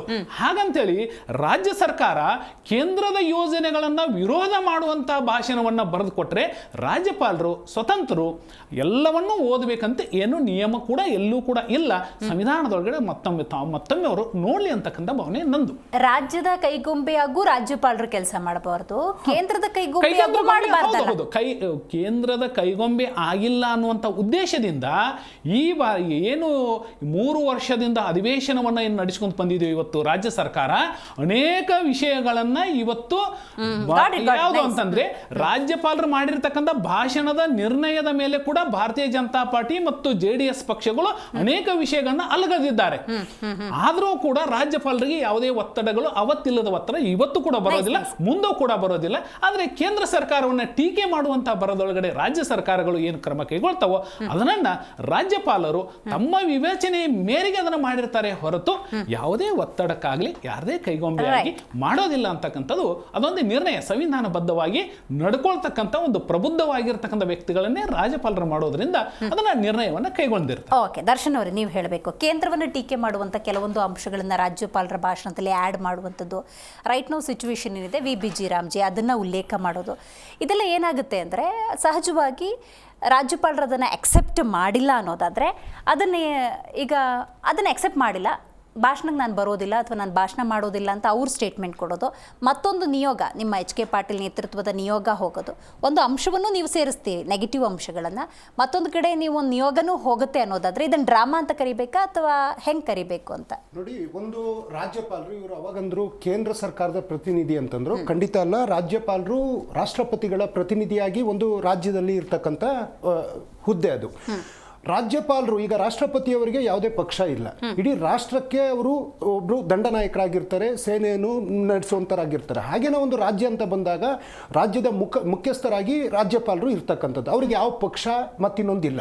ಆದರೆ ಇಲ್ಲಿ ತನಕ ನಡೆದು ಬಂದಿರತಕ್ಕಂಥ ಅನೇಕ ಘಟನಾವಳಿಗಳನ್ನ ನಾವು ನೋಡ್ತಾ ಬಂದಾಗ ರಾಜ್ಯಪಾಲರ ನಡೆಗಳು ಕೆಲವೊಂದು ನಾವು ಯಾವುದು ನಿರ್ಣಯಗಳನ್ನ ಮಂಡನೆ ಮಾಡಿದಾಗ ಅದಕ್ಕೆ ಇವರು ಅನುಮೋದನೆ ಕೊಡದಲೇ ಇರ್ತಕ್ಕಂಥದ್ದು, ಮತ್ತು ಕೆಲವೊಂದು ಪ್ರಕರಣಗಳಾದಾಗ, ಉದಾಹರಣೆ ನಿರಾಣಿಯವ್ರ ಪ್ರಕರಣ, ಜೊಲ್ಲೆಯವ್ರ ಪ್ರಕರಣ, ಜನಾರ್ದನ್ ರೆಡ್ಡಿಯವ್ರ ಪ್ರಕರಣ, ಕುಮಾರಸ್ವಾಮಿ ಅವ್ರ ಪ್ರಕರಣ, ಅನೇಕ ಪ್ರಕರಣಗಳು ಅವರ ಮುಂದೆ ಹೋದಾಗ ಕಾಂಗ್ರೆಸ್ನವರ ಪ್ರಕರಣವನ್ನು ಪ್ರಾಸಿಕ್ಯೂಷನ್ ಕೊಟ್ಟಿರ್ತಕ್ಕಂಥದ್ದು, ಮೂಡ ಕೊಟ್ಟಿರ್ತಕ್ಕಂಥ ಅನೇಕ ವಿಚಾರವನ್ನು ನಾವು ನೋಡಿದಾಗ ಇದರಲ್ಲಿ ನೀವು ತಾರತಮ್ಯ ಮಾಡಿರ್ತಕ್ಕಂಥದ್ದು ಇನ್ನೂ ಸಮೇತ ಅದನ್ನು ನೀವು ಪ್ರಾಸಿಕ್ಯೂಷನ್ ಕೊಟ್ಟಿಲ್ಲ ಅನ್ನುವಂಥದ್ದು, ಅಂದರೆ ಇದು ರಾಜಕೀಯ ನಡೀತಾ ಇದೆ ಅನ್ನೋದಕ್ಕೆ ಉದಾಹರಣೆ. ಇಲ್ಲಿ ಹಲವು ಅಂಶಗಳಲ್ಲಿ ಆಂಗಲ್ಗಳಲ್ಲಿ ನಾವು ನೋಡ್ಬೇಕು ಮೇಡಮ್. ಒಂದು, ಈ ನರೇಗಾ ಹೆಸರನ್ನ ಬದಲಾಯಿಸಿದಾರಲ್ವಾ, ನಾವು ಕೇಳುವಂಥದ್ದು ಬದಲಾಯಿಸಿದ್ ನೀವು ಮನ್ರೇಗಾ ಮಾಡಿದವ್ರು, ಮನ್ರೇಗಾ ನರೇಗಾ ಅದನ್ನ ಶಾರ್ಟ್ ಫಾರ್ಮ್ ಆಗಿ ಹೇಳ್ತಾ ಇದ್ದು, ಎರಡು ಒಂದೇನೆ. ಯೋಜನೆ ಅಲ್ಲಿ ಎಂಬಂತ ಇದೆಯಲ್ಲ, ನೆರೆಗನೆ ಹೇಳೋದಕ್ಕೆ ಈಸಿ ಆಗ್ಲಿ ಅಂತ ಹೇಳಿರೋದು ಹೊರತು ಅದು ತುಂಬಾ ಸುಲಭ. ಈಗ ನೋಡಿ, ಅದ್ರ ಸಂಪೂರ್ಣ ಹೆಸರಿರೋದು ಮಹಾತ್ಮ ಗಾಂಧಿ ಗ್ರಾಮೀಣ ಅಭಿವೃದ್ಧಿ ಏನು ಯೋಜನೆ ಅಂತ ಇರ್ತಕ್ಕಂಥದ್ದಲ್ಲ, ಇವತ್ತಿಗೂ ನರೇಗಾ ಅಂತಾರೆ ಜನ, ಮನ್ರೇಗಾ ಗೊತ್ತಿಲ್ಲ. ಮೇಡಮ್, ನಾನು ಪ್ರಶ್ನೆ ಕೇಳುವಂಥದ್ದು, ಘನವೆತ್ತ ಶ್ರೀ ನರೇಂದ್ರ ಮೋದಿ ಅವರೇ, ನೀವು ಈ ದೇಶದ ಪ್ರಧಾನಿಯಾಗಿ 12ನೇ ವರ್ಷ ಕಂಪ್ಲೀಟ್ ಮಾಡ್ತಾ ಇದ್ದೀರಲ್ವಾ, ನೀವು ಯಾಕೆ ಕೇವಲ ಹೆಸರುಗಳನ್ನ ಬದಲಾಯಿಸ್ತೀರಿ? ಮೊದಲು ಹೆಸರು ಮತ್ತೆ ಅದ್ರ ಒಳಗಡೆ ಇರ್ತಕ್ಕಂಥ ದುರಂತವನ್ನು ನಾವು ಹೇಳಬೇಕಾಗ್ತದೆ ಮೇಡಮ್. ಇವತ್ತಿದು ಯಾವುದು ಜಿ ರಾಮ್ಜಿ ಅಂತೇಳಿ ಮನ್ರೇಗಾ ಹೋಗಿ ಅದಕ್ಕೂ ಮುಂಚೆ ನಾನೊಂದು ಪ್ರಶ್ನೆ ಕೇಳಿದೆ. ಈಗ ನೋಡಿ, ಕೇಂದ್ರ ಸರ್ಕಾರವನ್ನ ಟೀಕೆ ಮಾಡುವಂಥ ಕೆಲವೊಂದು ಅಂಶಗಳನ್ನು ಆ್ಯಡ್ ಮಾಡೋದು, ನಿಯೋಗ ಒಂದ್ಸತಿ ಮತ್ತೊಂದ್ಸತಿ ಹೋಗ್ಬಿಟ್ಟು ರಾಜ್ಯಪಾಲರನ್ನ ಕನ್ವಿನ್ಸ್ ಮಾಡೋದು ರಾಜ್ಯ ಜನ ಆಗಿ ನೋಡುವಾಗ ಡ್ರಾಮಾ ಮಾಡ್ತಿದ್ದಾರೆ ಅಂತ ಅನ್ಸುತ್ತೆ. ಇದಕ್ಕೊಂದು ಕ್ಲಾರಿಫೈ ಮಾಡಿ. ಡೆಫಿನೆಟ್ಲಿ ಅಲ್ಲಿಗೆ ಬರ್ತೀನಿ ಮೇಡಮ್, ಯಾಕೆಂದ್ರೆ ಆ ಪಾಯಿಂಟ್ ಬಹಳ ಇಂಪಾರ್ಟೆಂಟ್ ಇದೆ ಮೇಡಮ್. ಇವತ್ತು ಇಂದಿರಾ ಆವಾಸ್ ಯೋಜನೆನ ತೆಗೆದು PM ಆವಾಸ್ ಯೋಜನೆ ಅಂತ ಮಾಡ್ತಾರೆ. ರಾಜೀವ್ ಗಾಂಧಿ ಗ್ರಾಮೀಣ ವಿದ್ಯುದೀಕರಣ ಇದ್ದಿದ್ದು ದೀನ್ ದಯಾಳ್ ಉಪಾಧ್ಯಾಯ ವಿದ್ಯುದೀಕರಣ ಅಂತ ಮಾಡ್ತಾರೆ. ಸೊ ಇವತ್ತು ನಿರ್ಮಲ ಭಾರತ ಅನ್ನೋಂಥ ಸ್ವಚ್ಛ ಭಾರತ ಅಂತ ಮಾಡ್ತಾರೆ. ಮೇಡ್ ಇನ್ ಇಂಡಿಯಾ ಅನ್ನುವಂಥದ್ದನ್ನ ಮೇಕ್ ಇನ್ ಇಂಡಿಯಾ ಅಂತ ಮಾಡ್ತಾರೆ. ಸಮಗ್ರ ಬೆಳೆ ವಿಮಾ ಯೋಜನೆಗೆ ಫಸಲ್ ಭೀಮ್ ಯೋಜನೆ ಅಂತ ಮಾಡ್ತಾರೆ. ಪಾರಂಪರ ತಾಣ ಅಭಿವೃದ್ಧಿಗೆ ಹೃದಯ ಅಂತ ಮಾಡ್ತಾರೆ. ಇಂದಿರಾ ಗಾಂಧಿ ಮಾತೃತ್ವ ಸಹಯೋಗ ಯೋಜನೆಗೆ PM ಮಾತೃತ್ವ ವಂದನಾ ಯೋಜನಾ ಅಂತ ಮಾಡ್ತಾರೆ. ಹೀಗೆ ಅನೇಕ ಹೆಸರುಗಳನ್ನ ಬದಲಾಯಿಸಿದಿರಲ್ಲ ಮಾನ್ಯ ಶ್ರೀ ನರೇಂದ್ರ ಮೋದಿ ಅವರೇ, ನಿಮ್ಮ ಒಂದು ಹೆಜ್ಜೆ ಗುರುತೇನು ಮೇಡಮ್? ಉದಾಹರಣೆ ಇವತ್ತು ಬಾಕ್ರನಂಗಲ್ ಆಗಿರ್ಬೋದು, ಅಥವಾ ಲಾಫಿಂಗ್ ಬುದ್ಧ ಆಗಿರ್ಬೋದು, ಅಥವಾ ಇವತ್ತು 20 ಅಂಶದ ಕಾರ್ಯಕ್ರಮ ಪಂಚವಾರ್ಷಿಕ ಯೋಜನೆಗಳಾಗಿರ್ಬೋದು, ಏಮ್ಸ್ ಆಗಿರ್ಬೋದು, IIT ಆಗಿರ್ಬೋದು, IIM ಆಗಿರ್ಬೋದು, ದೇಶದ ಸೇನೆ ಕಟ್ಟಿರೋದಾಗಿರ್ಬೋದು, ಮಹಿಳೆಯರಿಗೆ ಮತದಾನದ ಹಕ್ಕು ಕೊಟ್ಟಿರೋದಾಗಿರ್ಬೋದು, ಇವತ್ತು ಸ್ಥಳೀಯ ಸಂಸ್ಥೆಗಳ ಚುನಾವಣೆ ಆಗಿರ್ಬೋದು, ಹಸಿರು ಕ್ರಾಂತಿ, ನೀಲಿ ಕ್ರಾಂತಿ, ಮತ್ಸ್ಯ ಕ್ರಾಂತಿ, ಈ ರೀತಿ ಅನೇಕ ಕ್ರಾಂತಿಗಳನ್ನ ಮಾಡಿರೋದಾಗಿರ್ಬೋದು, RTI ತಂದಿರೋದಾಗಿರ್ಬೋದು, ಉದ್ಯೋಗ ಖಾತ್ರಿ ಯೋಜನೆ ತಂದಿರೋದಾಗಿರ್ಬೋದು, ಹಾಗೆ ಸ್ತ್ರೀ ಶಕ್ತಿ ಒಂದು ಕಾರ್ಯಕ್ರಮ ಅಥವಾ ಸಾಕ್ಷರತಾ ಆಂದೋಲನ, ಉಳುವವನೇ ಹೊಲದೊಡೆಯ, ಈ ರೀತಿಯಾದಂತಹ ಹೆಜ್ಜೆ ಗುರುತುಗಳು. ನಾನು ಹೇಳಿದ್ದು ಕೇವಲ 3% ಇರ್ಬೋದೇನೋ ಅಷ್ಟೇ. ಸಹಸ್ರಾರು ಯೋಜನೆಗಳು ಇನ್ಕ್ಲೂಡಿಂಗ್ ನಿಮಾನ್ಸು ಸೇರಿ, ಯಾರೆಲ್ಲ ತಲೆ ಕೆಟ್ಟಾಗಿ ಮಾತಾಡ್ತಾರಲ್ಲ ಅವರಿಗೂ ಉಪಯೋಗ ಆಗ್ಲಿ ನಿಮಾನ್ಸು ಸಮೇತ ನಾವು ತಂದಿದ್ದೀವಲ್ಲ.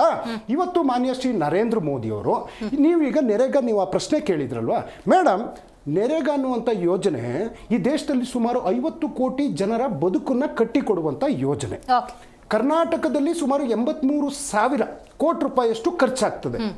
ಮೊದಲನೇ ಅಂಶ ಏನಂತಂದ್ರೆ, ನಿನ್ನೆ ನಾವು ಬಹಳ ಚರ್ಚೆ ಮಾಡಿದ್ವಿ, ರಾಜ್ಯಗಳಿಗೆ ಕೊಡಬೇಕಾದ ಪಾಲು ಕೊಡ್ತಾ ಇದ್ದೀರಂತ. ದೇಶಾದ್ಯಂತ ಈ ಮನ್ರೇಗಕ್ಕೆ ಒಟ್ಟು 9,400 ಕೋಟಿ ರೂಪಾಯಿ ಕೊಟ್ಟಿಲ್ಲ. ಇನ್ನು ಕರ್ನಾಟಕ ರಾಜ್ಯಕ್ಕೆ 600 ಕೋಟಿ ರೂಪಾಯಿ ಬರಬೇಕು ಇನ್ನ ಒಂದು. ಎರಡನೇದು, ಇಲ್ಲಿ ತನಕ ಏನಾಗಿತ್ತು ಅಂತಂದ್ರೆ, ನೀನು ಮಾಡುವಂತ ಕೂಲಿಗೆ 100% ಹಣವನ್ನ ಕೇಂದ್ರ ಸರ್ಕಾರವೇ ಕೊಡಬೇಕಿತ್ತು.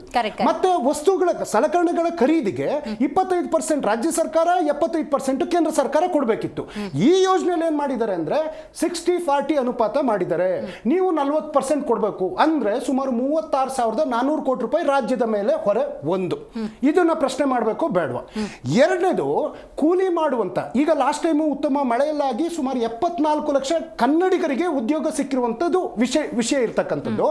ಒಬ್ಬ ರೈತನಿಗೆ ಆಯಾ ಗ್ರಾಮ ಪಂಚಾಯಿತಿಗಳಲ್ಲಿ ನಿರ್ಧಾರ ಮಾಡಿ, ಗ್ರಾಮ ಸಭೆಗಳನ್ನ ಮಾಡಿ, ನಿಮಗೆ ಯಾವ್ಯಾವ ಉದ್ಯೋಗಗಳು ಬೇಕು, ಸರ್ಕಾರದ ಉದ್ಯೋಗ ಅಲ್ಲ. ನೀವು ಹೇಳೋದು ಹೆಂಗಿದೆ ಅಂದ್ರೆ, ಸೆಂಟ್ರಲ್ ಗವರ್ಮೆಂಟ್ VBG ರಾಮ್ಜಿ ಇದೆಯಲ್ಲ, ಆ ಯೋಜನೆಯ 60-40 ಅನುಪಾತ ಇದೆಯಲ್ಲ, ಅದು ಓನ್ಲಿ ಫಾರ್ ಕರ್ನಾಟಕ ಅನ್ನಂಗಿದೆ.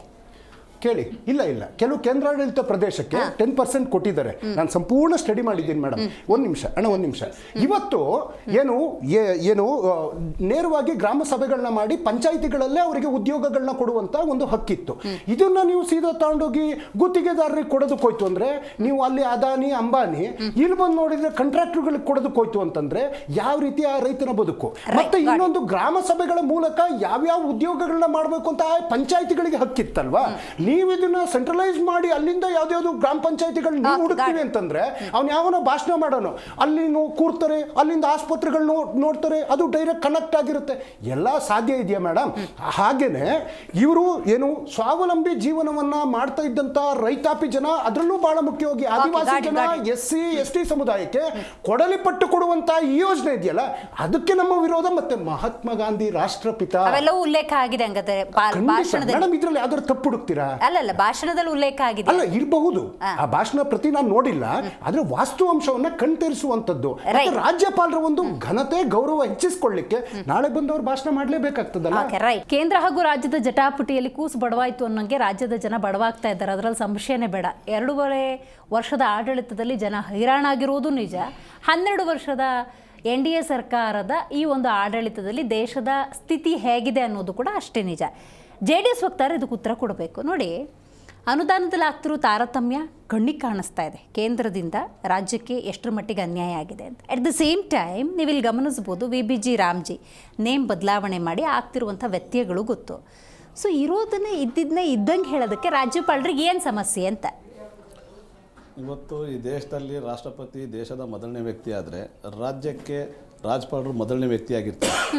ಸೊ ಹಾಗಾಗಿ ಇಲ್ಲಿ ಕಾಂಗ್ರೆಸ್ ಸರ್ಕಾರ ಮಾಡ್ತಾ ಇರೋಂಥ ಭ್ರಷ್ಟಾಚಾರ ಕಣ್ಮುಂದೆ ಕಾಣ್ತಾ ಇದ್ದಾವೆ, ಮತ್ತು ದಿನ ರೀತಿ ಹೋರಾಟಗಳು ನಡೀತಾ ಇದ್ದಾವೆ. ಇವತ್ತು ಅಧಿಕಾರಿಗಳ ವರ್ಗಾವಣೆ ದಂಧೆ ಆಗ್ತಾ ಇದೆ. ಇವತ್ತು ಡಾಕ್ಟರ್ಗಳು ರಿಸೈನ್ಗಳು ಮಾಡ್ತಾ ಇದ್ದಾರೆ. ಈ ಥರ ನೂರಾರು ಭ್ರಷ್ಟಾಚಾರಗಳು ಮಾಡ್ತಾರೆ ಸರ್ಕಾರದ. ರಾಜ್ಯಪಾಲರು ಸೂಕ್ಷ್ಮ ಗಮನಿಸ್ತಾ ಇರ್ತಾರೆ. ಇವರು ಹೇಳಿದ ತಕ್ಷಣ ಅವ್ರು ಏನು ಒಂದು ಹೇಳಿಕೆ ಕೊಟ್ಟಿದ ತಕ್ಷಣ ರಿಪೋರ್ಟ್ನ ಬಂದು ಓದಬೇಕು ಅಂತ ಹತ್ತಿಕ್ಕಂಥ ಕೆಲಸ ರಾಜ್ಯ ಸರ್ಕಾರ ಯಾವುದೇ ಗವರ್ನರ್ಗೆ ಮಾಡಬಾರ್ದು.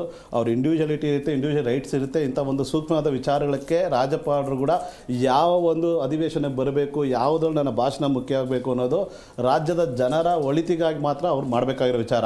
ಇವ್ರು ಕೊಟ್ಟಿರೋಂಥ ಹೇಳಿಕೆಯಲ್ಲಿ ಇವ್ರು ಕೊಟ್ಟಿರೋಂಥ ಒಂದು ಏನು ರಿಪೋರ್ಟ್ ಮಾಡಿದ್ದಾರಲ್ಲ ಹೇಳಿಕೆ ಭಾಷಣಗಳು, ಅದರಲ್ಲಿ ಯಾವುದೇ ಅಂಕಿಅಂಶಗಳು ಸೇರಿಸಿ ಅಂತ ಬಹಿರಂಗವಾಗಿ ಹೇಳೋಕ್ಕಾಗುತ್ತಾ ರಾಜ್ಯ ಸರ್ಕಾರ? ಸೊ ಈ ವಿಚಾರಗಳಲ್ಲಿ ನಾವು ಇವ್ರನ್ನ ಭಾಷಣ ಕರೀತೇವೆ ಅಂತ ರಾಜ್ಯ ಸರ್ಕಾರ ಹೇಳೋಕ್ಕಾಗುತ್ತಾ? ಸೊ ಪರಿಶೀಲನೆ ಮಾಡಿರ್ತಾರೆ. ರಾಜ್ಯಪಾಲರಾದ ಒಂದು ಸಂಸ್ಥೆ ರಾಜ್ಯ ಸರ್ಕಾರ ಕೊಟ್ಟಿರೋಂಥ ಭಾಷಣ ಹೇಳಿಕೆಗಳಲ್ಲಿ ನೆಗೆಟಿವ್ ಪಾಯಿಂಟ್ಸ್ ಯಾವಿದ್ದಾವೆ, ಪಾಸಿಟಿವ್ ಪಾಯಿಂಟ್ಸ್ ಯಾವಿದ್ದಾರೆ ಅಂದರೆ ಇವ್ರು ಹೇಳೋದೆಲ್ಲ ಸತ್ಯನೇ ಇದೆಯಾ, ಕಾಂಗ್ರೆಸ್ ಅವ್ರು ಹೇಳೋದಲ್ಲ. ಸೊ ಅದರಲ್ಲಿ ತುಲನೆ ಮಾಡಿರ್ತಾರೆ, ಸ್ಕ್ರೂಟ್ನಿಂಗ್ ಮಾಡಿರ್ತಾರೆ. ಸರಿ ಬರೆದಿರೋ ವಿಚಾರಗಳಿಗೆ ಅವ್ರು ಬಂದಿಲ್ಲ ಅಂತ ಹೇಳ್ತಾರೆ. ಅದನ್ನೇ ಒಂದು ಕೇಂದ್ರ ಸರ್ಕಾರದ ಮೇಲೆ ಹಾಕ್ಬಿಡೋದು, ಕೇಂದ್ರ ಸರ್ಕಾರದ ಮೇಲೆ ಟಾರ್ಗೆಟ್ ಮಾಡೋವಂಥದ್ದು. ನಿಮ್ಮ ಕತೆಗಳು ಹೇಳ್ರಿ, ರಾಜ್ಯ ಸರ್ಕಾರದಲ್ಲಿ ಆಗ್ತಾ ಇರೋಂಥ ಅನ್ಯಾಯಗಳು ಹೇಳಿ, ಭ್ರಷ್ಟಾಚಾರಗಳು ಹೇಳಿ. ಸದನದಲ್ಲಿ ನಿಂತ್ಕೊಂಡು 5,000 ಕೋಟಿ ಬಗ್ಗೆ ಮಾಹಿತಿ ಇಲ್ಲದಂಥ ನಿಮ್ಮ ಸರ್ಕಾರದಲ್ಲಿ ನಾಚಿಕೆ ಆಗಬೇಕು. ಏನೋ ಒಂದು ಮಹಿಳಾ ಶಕ್ತಿ ಅಂತ ಹೇಳ್ದಂಥ ನಿಂಬಾಳ್ಕರ್ ಅವ್ರು ಹೇಳ್ತಾರೆ, ಅವ್ರಿಗೆ ಅದ್ರ ಬಗ್ಗೆ ಮಾಹಿತಿನೇ ಇಲ್ಲ. ಇದ್ರ ಬಗ್ಗೆ CM ಹೇಳಬೇಕು, ಹೆಬ್ಬಾಳ್ಕರ್ ಅವ್ರು ಹೇಳ್ತಾ ಇದ್ದಾರೆ CM ಹೇಳಬೇಕು ಅಂತ. ಮತ್ತು ಅವ್ರು ಹಾಕಿದ್ದಾರೆ ಸಚಿವರಲ್ಲಿ ಆಗಲಿ. ಅದು ಎಂಥ ಪೋರ್ಟ್ಫೋಲಿಯೋ, ಅಂಥ ಪೋರ್ಟ್ಫೋಲಿಯೋ ಇಟ್ಕೊಂಡು ನೀವು CM ಮೇಲೆ ಹೇಳ್ತಾರೆ. ನಿಮ್ಗೆ ಅನರ್ಹತೆ ಇದೆಯಲ್ಲ, ನಿಮ್ಗೆ ಸರಿಯಾಗಿ 365 ದಿವಸ ದಿನಗಳು ಹೇಳಕ್ಕೆ ಬರಲ್ಲ, ವರ್ಷಕ್ಕೆ ಎಷ್ಟು ದಿನ ಇದೆ ಅಂತ ಹೇಳಕ್ಕೆ ಬರಲ್ಲ. ಅಂಥವ್ರು 5,000 ಕೋಟಿ ಬಗ್ಗೆ ನೀವು ಎಲ್ರಿಗೆ ಕೊಡ್ತೀರ ಅಂಕಿಅಂಶಗಳು? ಸೊ ಹೀಗಾಗಿ ರಾಜ್ಯ ಸರ್ಕಾರದ ಭ್ರಷ್ಟಾಚಾರ ನೀಟಾಗಿ ಕಾಣಿಸ್ತಾ ಇದೆ. ರಾಜ್ಯದ ಜನನ ಇವತ್ತು ಅಗಲ್ ದರೋಡೆ ಮಾಡ್ತಾ ಇದ್ರಿ ನೀವು. ಈ ವಿಚಾರಗಳೆಲ್ಲ ಮನದಂಡ್ಕೊಂಡು ನೀವು ಕೊಟ್ಟಿರೋಂಥ ರಾಜ್ಯಪಾಲರ ಭಾಷಣಕ್ಕೆ ಎಷ್ಟು ಮಟ್ಟಿಗೆ ಸರಿ ಇದೆ ಅನ್ನೋದು ಮುಖ್ಯ ಅಲ್ವಾ? ಸೊ ಆ ಒಂದು ವಿಚಾರವಾಗಿ ರಾಜ್ಯಪಾಲರು ಹೇಳಿದ್ದಾರೆ. ಇದನ್ನ ನಾವು ಸ್ವಾಗತ ಮಾಡಬೇಕಾಗುತ್ತೆ. ಹಂಗಂತ ಕೇಂದ್ರ ಸರ್ಕಾರದ ಅಡಿಯೆಲ್ಲ ಕೆಲಸ ಮಾಡ್ತಾರೆ. ರಾಜ್ಯಪಾಲರಿಗೆ ಇಂಡಿಪೆಂಡೆಂಟ್ ಬಾಡಿ ಎಲ್ಲ ಗೊತ್ತಿದೆ ರೀ. ಸಂವಿಧಾನದ ಅಡಿಯಲ್ಲಿ ಬಂದಿರೋಂಥದ್ದು, ಸಂವಿಧಾನದ ಅಡಿಯಲ್ಲೇ ಪ್ರಮಾಣವಚನ ತಗೊಂಡಿರೋದು. ಅವರ ಕರ್ತವ್ಯ ಲಿಮಿಟ್ಸ್ ಏನು, ಕಾನೂನು ವ್ಯಾಪ್ತಿ ಏನಂತ ರಾಜ್ಯಪಾಲರಿಗೆ ಚೆನ್ನಾಗಿ ಗೊತ್ತಿದೆ. ರಾಜ್ಯ ಸರ್ಕಾರದ ಭ್ರಷ್ಟಾಚಾರದ ಬಗ್ಗೆ ಮಾತಾಡ್ರಿ. ಇವತ್ತು ನಾವು ಮಾತಾಡಬೇಡ, ಜನನ ವಿರೋಧ ಮಾಡ್ತಾ ಇದ್ದಾರೆ. ಇವತ್ತು ನೀವೊಂದು ಕಾಲ ಇತ್ತು ಕಾಂಗ್ರೆಸ್ ಅವ್ರಿಗೆ, ನಾವು ರಾಜ್ಯದಲ್ಲಿ 22 ಸ್ಟೇಟ್ ಇದ್ದೀವಿ, 18 ಸ್ಟೇಟ್ ಇದ್ದೀವಿ, ನಾವು ಇವತ್ತು ರಾಜ್ಯದಲ್ಲಿ ನಮ್ಮದೇ ಕಾಂಗ್ರೆಸ್ ಇದೆ ಅಂತ ಹೇಳ್ಕೊಂತ ಇದ್ದಂಥ ಕಾಂಗ್ರೆಸ್ ಪಕ್ಷ ಇವತ್ತು 2 ಸ್ಟೇಟಲ್ಲಿ ಇದ್ದೀವಿ, 3ನೇ ಸ್ಟೇಟಿಗೆ ಪ್ರಯತ್ನ ಮಾಡ್ತಾ ಇದೀವಿ ಅಂತ ಹೇಳ್ಕೊಂತ ಇದ್ದಾರೆ. ಅದೇ ರೀತಿ ಇನ್ನೂ ಅದು ಕೆಳಗಡೆ ಬಂದು ಮಾತಾಡಕ್ಕೆ ಹೋದ್ರೆ ಇವತ್ತು ಗ್ರಾಮ ಪಂಚಾಯತಿಯಲ್ಲಿ ನಮ್ದು 15 ಸೀಟ್ ಬಂತು, ತಾಲೂಕ್ ಪಂಚಾಯತಿಯಲ್ಲಿ 2 ಸೀಟ್ ಬಂತು, ಮುನ್ಸಿಪಾಲಿಟಿ 20 ಸೀಟ್ ಬಂತು ಅಂತ ಗ್ರಾಮ ಪಂಚಾಯತಿ ಲೆವೆಲ್ ಬಂದು ಮಾತಾಡೋಂಥ ಜನ ನಿಮ್ಮನ್ನು ಇವತ್ತು ವಿರೋಧ ಮಾಡಿದ್ದಾರೆ, ಬಹಿಷ್ಕಾರ ಹಾಕಿದ್ದಾರೆ. ಇವತ್ತು ನೀವು ಇದೇ JDS ಪಕ್ಷನ ಸಾಕಷ್ಟು ಸರಿ ನೀವು ಹೇಳ್ತಾ ಇದ್ರಿ. ಏನಂತ ಹೇಳ್ತಾ ಇದ್ರಿ? JDS ಪಕ್ಷದಲ್ಲಿ ಬರೋ 15 ಸೀಟು ಅಂತ ಹೇಳ್ತಾ ಇದ್ರಿ. ನಿಮ್ಮ ಕತೆ ಏನಾಯ್ತು ಬಿಹಾರಲ್ಲಿ? ಗ್ರಾಮ ಬೇರೆ, ವಿಧಾನಸಭಾ ಚುನಾವಣೆ ಅಲ್ಲ. ಈಗ ಇವ್ ಪರಿಸ್ಥಿತಿಯಲ್ಲಿ ಬಂದಿದೆ, ರಾಷ್ಟ್ರೀಯ ಪಕ್ಷದ ಪರಿಸ್ಥಿತಿಯಲ್ಲಿ ಬಂದಿದೆ ಇವತ್ತು, ಆ ಪರಿಸ್ಥಿತಿ ಬಂದಿದೆ. ಈಗ ರಾಜ್ಯಪಾಲರ ಭಾಷಣದ ಬಗ್ಗೆ ನೀವು ಉಲ್ಲೇಖ ಮಾಡ್ತಿದ್ರಲ್ಲ, ರಾಜ್ಯದಲ್ಲಿ ಇಷ್ಟೊಂದು ಭ್ರಷ್ಟಾಚಾರ ಆಗ್ತಾ ಇದೆ, ಎಲ್ಲ ಪರ್ಸೆಂಟೇಜಲ್ಲಿ ನಡೀತಾ ಇದೆ, ಜನ ಹೈರಾಣಾಗಿ ಹೋಗಿದ್ದಾರೆ. ಇದನ್ನು ನೋಡಿರುವಂತಹ ರಾಜ್ಯದ ರಾಜ್ಯಪಾಲರು ಹೆಂಗೆ ಬಂದು ಭಾಷಣ ಮಾಡ್ತಾರೆ, ಅದಕ್ಕೆ ನಿರಾಕರಣೆ ಅಂತ ಹೇಳಿದ್ರಲ್ಲ, ಅದನ್ನಾದರೂ ಸ್ಪಷ್ಟಪಡಿಸ್ಬೇಕಲ್ಲ. ಈ ಕಾರಣಕ್ಕಾಗಿ ನಾನು ಈ ಜಂಟಿ ಅಧಿವೇಶನದಲ್ಲಿ ಭಾಷಣದಲ್ಲಿ ಭಾಗಿಯಾಗ್ತಿಲ್ಲ. ಈಗ ಅದನ್ನ ಸ್ಕ್ರೂಟ್ನಿಂಗ್ ಮಾಡ್ಕೊಂಡು ಯಾವ ವಿಚಾರವಾಗಿ ಅವ್ರು ಬರಲ್ಲ ಅಂತ ಅದನ್ನ ಮುಂದೆ ರಾಜ್ಯಪಾಲ ತಿಳಿಸೋ ಸಂದರ್ಭ ಬರ್ಬೋದು. ಆದ್ರೆ ಇವ್ರು ಹೇಳಿತಲ್ಲ ಹೇಳ್ಬೇಕು, ಹೇಳಿಲ್ಲ ಅಂದ್ರೆ ಕೇಂದ್ರ ಸರ್ಕಾರ ಸರಿ ಇಲ್ಲ, ಕೇಂದ್ರ ಸರ್ಕಾರದ ಕೈಗೊಂಬೆ, ಇದು ಎಷ್ಟು ಮಟ್ಟಿಗೆ ಸರಿ ಇದು? ಅಂದ್ರೆ ರಾಜ್ಯಪಾಲರಿಗೆ ಗೊತ್ತಿಲ್ಲ ಯಾವ್ದನ್ನ ಹೇಳ್ಬೇಕು ಯಾವ್ದು ಹೇಳ್ಬಾರ್ದು ಅಂತ ಗೊತ್ತಿಲ್ವಾ? ಮೇಡಮ್ ಇಲ್ಲಿ ಇವತ್ತು ನಡೀತಾ ಇದೆ 2 ವರ್ಷದಿಂದ ಬಂದಂತ ಇವತ್ತು ಭ್ರಷ್ಟಾಚಾರನೇ ಇವತ್ತು ಕಾಂಗ್ರೆಸ್ ಮೂಲ ಆಗಿದೆ ಹೊರತು ಅಭಿವೃದ್ಧಿ ಏನಾಗಿದೆ? ಇವತ್ತು ಅನುದಾನಗಳು ಕೊಡ್ತೀವಿ ಅಂತ ಸೆಷನ್ ಆಗಿ ಹೇಳಿದ್ರಲ್ಲ, ಇವತ್ತು JDS ಪಕ್ಷ ಇರ್ಬೋದು, BJP ಪಕ್ಷದ ಶಾಸಕರು ಇರ್ಬೋದು, ಕೋರ್ಟ್ಗೆ ಹೋಗಿ ಹೈಕೋರ್ಟ್ಗೆ ಅಪೀಲ್ ಹಾಕಂತಾರೆ, ಸ್ವಾಮಿ ಕಾಂಗ್ರೆಸ್ ಸರ್ಕಾರದವರು ಅನುದಾನ ಕೊಡ್ತೀವಿ ಅಂತ ಹೇಳಿದ್ರು, ಇವತ್ತು ನಮ್ಗೆ ಇದುವರೆಗೂ ಅನುದಾನ ಕೊಡ್ಲಿಲ್ಲ, ಕ್ಷೇತ್ರ ಅಭಿವೃದ್ಧಿ ಮಾಡೋಕ್ಕಾಗಿಲ್ಲ, ಕ್ಷೇತ್ರಕ್ಕೆ ಮೂಲ ಸೌಕರ್ಯಗಳು ಕೊಡಕ್ಕಾಗ್ತಾ ಇಲ್ಲ, ಹಾಗಾಗಿ ದಯವಿಟ್ಟು ನಮ್ಗೆ ಅನುದಾನಕ್ಕೆ ಬಿಡುಗಡೆ ಮಾಡಕ್ಕೆ ಆದೇಶ ಮಾಡಿಯತ್ತಾ ಇವತ್ತು ಹೈಕೋರ್ಟ್ಗೆ ಹೋಗ್ತಾ ಇದೆ. ಇವತ್ತು ಕೇಂದ್ರ ಸರ್ಕಾರದ ಮೇಲೆ ಇವ್ರು ಹೇಳ್ತಾ ಇದಾರಲ್ಲ, ನೆರೆಗ ಬಗ್ಗೆ ಮಾತಾಡ್ತಾ ಇದ್ರೆ, VBG ರಾಮಬೇಗ ಮಾತಾಡ್ತಾ ಇದ್ದಾರೆ. ಇವತ್ತು ಸರ್ಕಾರಕ್ಕೆ ರಾಜ್ಯ ಸರ್ಕಾರ ಕೊಟ್ಟಂತ ಸವಲತ್ತುಗಳನ್ನ ಇವತ್ತು ನಿಷೇಧ ಮಾಡ್ತಿರ್ರಿ. ಜನೌಷಧಿ ಎಲ್ಲಿ ಕೊಟ್ಟಿತ್ತು? ಇಡೀ ದೇಶಕ್ಕೆ ಕೊಟ್ಟಿತ್ತು. ಈ ರಾಜ್ಯ ಸರ್ಕಾರ ಜನೌಷಧಿ ವಿರೋಧವಾಯ್ತು. ಆಮೇಲೆ ಹೈಕೋರ್ಟ್ ಆದೇಶ ಮಾಡಿದ್ಮೇಲೆ ನೀವು ಅದಕ್ಕೆ ಅವಕಾಶ ಕೊಟ್ರಿ. ಸೊ ಇಂತ ಆಮೇಲೆ ಜಲ ಮಿಷನ್ ಇವತ್ತು ಮನೆಗೂ ಹರ್ಗರ್ ಪಾಣಿ ತಂದಿತ್ತು ಯಾವುದು? ಇದೇ ಕೇಂದ್ರ ಸರ್ಕಾರ ಅಲ್ವಾ? ಸೊ ಈ ಮನೆಗೂ ನೀರು ತಂದಿತ್ತಲ್ಲ, ಅದನ್ನು ಕೂಡ ವಿರೋಧ ಮಾಡಿದ್ರಿ. ಇಲ್ಲಿ ಕಳಪೆ ಕಾಮಗಾರಿ ಅಂತ ಬಿಟ್ಟು ನೀವು ಕಳಪೆ ಕಾಮಗಾರಿನ ಎತ್ತಿ ತೋರಿಸ್ತಾ ಇದ್ರ ಜಲ ಮಿಷನ್ ಯೋಜನೆಯಲ್ಲಿ. ರಾಜ್ಯ ಸರ್ಕಾರ ಕರೆಯೋದು ಗುತ್ತಿಗೆನಲ್ಲಿ ಟೆಂಡರ್ ಕರೆಯೋದು. ಆ ಟೆಂಡರ್ನ ಗುತ್ತಿಗೆ ಕೊಡೋದು ನೀವು ಯಾರು? ನಿಮ್ಮ ಹಿಂಬಾಲಕರಿಗೆ, ನಿಮ್ಗೆ ಬೇಕಾದವ್ರಿಗೆ, ಸೊ ನಿಮ್ಮ ಸಂಬಂಧಿಕರು ಕೊಟ್ಬಿಟ್ಟು ಅಲ್ಲಿ ಕಾಮಗಾರಿ ಕಳಪೆ ಮಾಡಿ ಅವ್ರ ಬಿಲ್ಗಳು ನೀವು ಯಾವ ಬೇಕಾವ್ ಕೊಟ್ಕೊಂಡು ನೀವು ಕೇಂದ್ರ ಸರ್ಕಾರ ಮೇಲೆ ದೂರ ಹಾಕ್ಬಿಡೋದು. ಅರ್ಗರ್ಪಾಣಿ ಮಿಷಿನ್ ಅಲ್ಲಿ ಎಲ್ಲ ಕಳಪೆ ಕಾಮಗಾರಿ ಅಂತೇಳಿ ಅದನ್ನ ಹೇಳಕ್ಕಾದ್ರೆ ನಾಚಿಕೆ ಬೇಕಲ್ಲ ನಿಮ್ಗೆ? ರಾಜ್ಯ ಸರ್ಕಾರ ಟೆಂಡರ್ ಕರೀತೆ, ಸರಿಯಾಗಿರೋಂಥ ಗುತ್ತಿಗೆದಾರರಿಗೆ ಕ್ಲಾಸ್ 1 ಕಾಂಟ್ರಾಕ್ಟ್ ಕೊಟ್ರೆ, ಸರಿಯಾದ ಒಂದು ಗುತ್ತಿಗೆದಾರ ಸರಿಯಾದ ಸಮಯಕ್ಕೆ ಸಂಬಳ ಕೊಟ್ಟು ಅವ್ರು ಸರಿಯಾಗಿ ಹಣ ಬಿಡುಗಡೆ ಮಾಡಿದ್ರೆ ಯಾಕೆ ಕಳಪೆ ಆಗುತ್ತೆ? ಸೊ ನೀವು ಹಿಂಬಾಲಕರು ಕೊಡ್ತಾ ಇದ್ರೆ ಕಳಪೆಗಾರಿ ಆಗ್ತಾ ಇದೆ. ಸೊ ಇವತ್ತು ಆ ರೀತಿ ರಾಜ್ಯ ಸರ್ಕಾರದಲ್ಲಿ ಯಾವುದೇ ಆದ ನೈತಿಕತೆ ಹೋಗಿ ಹೇಳಿ ಪ್ರಶ್ನೆ ಮಾಡೋಂಥ ಬಿಜೆಪಿ ಸರ್ಕಾರಕ್ಕಾಗಲಿ ಜೆಡಿಎಸ್ ಸರ್ಕಾರಕ್ಕಾಗಲಿ ಯಾವುದೇ ನೈತಿಕತೆ ಇಲ್ಲ.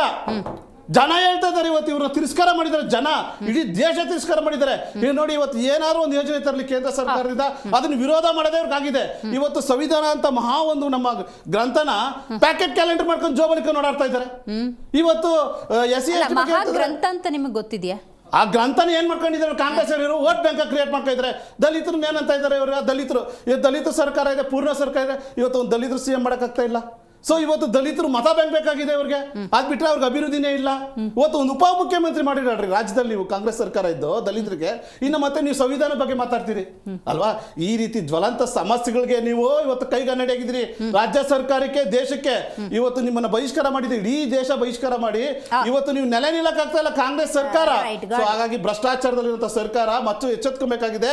ಫಸ್ಟ್ ಕರ್ನಾಟಕ ಉಳಿಸ್ಕೊಂಡಂತ ಪರಿಸ್ಥಿತಿಗೆ ಹೋಗಬೇಕಾಗಿದೆ. 5 ಗ್ಯಾರಂಟಿ ಕಂಪ್ಲೀಟ್ ಬರೀ ಚೊಂಬು ಜನಕ್ಕೆ ಇಟ್ಟಿರೋದು, ಒಂದು ಪರಿಪೂರ್ಣವಾಗಿಲ್ಲ.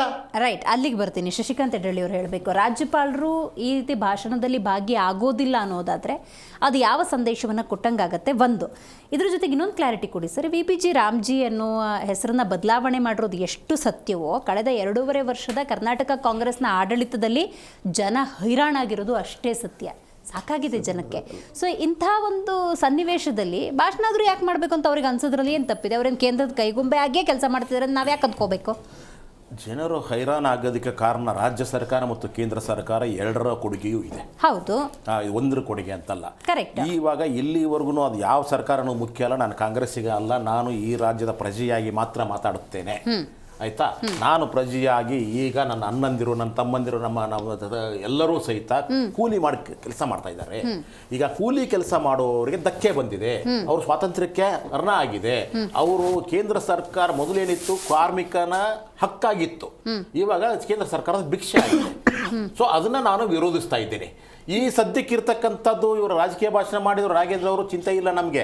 ಈಗ ಸಮಸ್ಯೆ ಇರೋದೇನು ಅಂತಂದ್ರೆ, ಈಗ ಕರೆದಿರತಕ್ಕಂಥ ಅಧಿವೇಶನ ಯಾವುದ್ರ ಮೇಲೆ? ಭ್ರಷ್ಟಾಚಾರದ ಮೇಲೆ ಅಲ್ಲ. ಅದು ಬೇಕಾದ್ರೆ ಅಧಿವೇಶನ ಅದ್ರ ಮೇಲೆ ಕರೆಯಲಿ, ಆವಾಗಲೂ ಮಾತಾಡ್ಕೊಳ್ಳೋಣ, ಬೇಡ ಈ ಹಕ್ಕು ಭಿಕ್ಷೆ ಹೆಂಗಾಯ್ತು ಒಂದು ಸ್ವಲ್ಪ ಕ್ಲಾರಿಟಿ ಮಾಡ್ಬೇಕು. 100 ಇದ್ದಿದ್ದು 125 ದಿವಸ ಆಗಿದೆ. ಈ ಬತ್ತಿಲಿ ಒಂದು ಪಕ್ಷ ಅಲ್ಲಿ ಕೆಲಸಗಳು ಲಭ್ಯ ಆಗಿಲ್ಲ ಅಂದ್ರೂ ಕೂಡ ಅವ್ರು ಕ್ಲೇಮ್ ಮಾಡ್ಬೋದು. ಇಂಥ ಸಿಚುವೇಶನ್ ಇದ್ದಾಗ ಹೆಂಗದು? 100-125 ಅನ್ನೋದೇ ಕನ್ಕಟ್ಟು. ಯಾಕಂದ್ರೆ ಎವರೇಜ್ ತೆಗೆದುಕೊಂಡ್ರೆ ಇಲ್ಲಿವರೆಗೂ 50ರಿಂದ 55 ದಿನಗಳು ಮಾತ್ರ ಕೆಲಸ ಸಿಕ್ಕಿದೆ. 100 ದಿನನೇ ಸಿಕ್ಕಿಲ್ಲ. 125 ಬಿಟ್ಟು 365 ದಿನ ಮಾಡಿದ್ರು ಪ್ರಯೋಜನ ಇಲ್ಲ. ಸೊ ಆದ್ದರಿಂದ ಇವಾಗ ಮೊದಲು ಏನಾಗಿತ್ತು, ನನ್ನ ಹಕ್ಕು, ನನಗೆ ಈ ಟೈಮಲ್ಲಿ ಬಿಡುವಾಗಿದ್ದೇನೆ, ನನಗೆ ಕೆಲಸ ಕೊಡಿ, ಇಲ್ಲ ಅಂದ್ರೆ ಕೆಲಸ ಭತ್ಯೆ ಕೊಡಿ ಅನ್ನುವಂಥದ್ದು ಒಂದು ಕಾನೂನಾತ್ಮಕವಾದಂತಹ. ಇಂಥ ಸಂದರ್ಭದಲ್ಲಿ ಈಗ ಕಾನೂನಾತ್ಮಕ ಹಕ್ಕಿತ್ತು ನನಗೆ.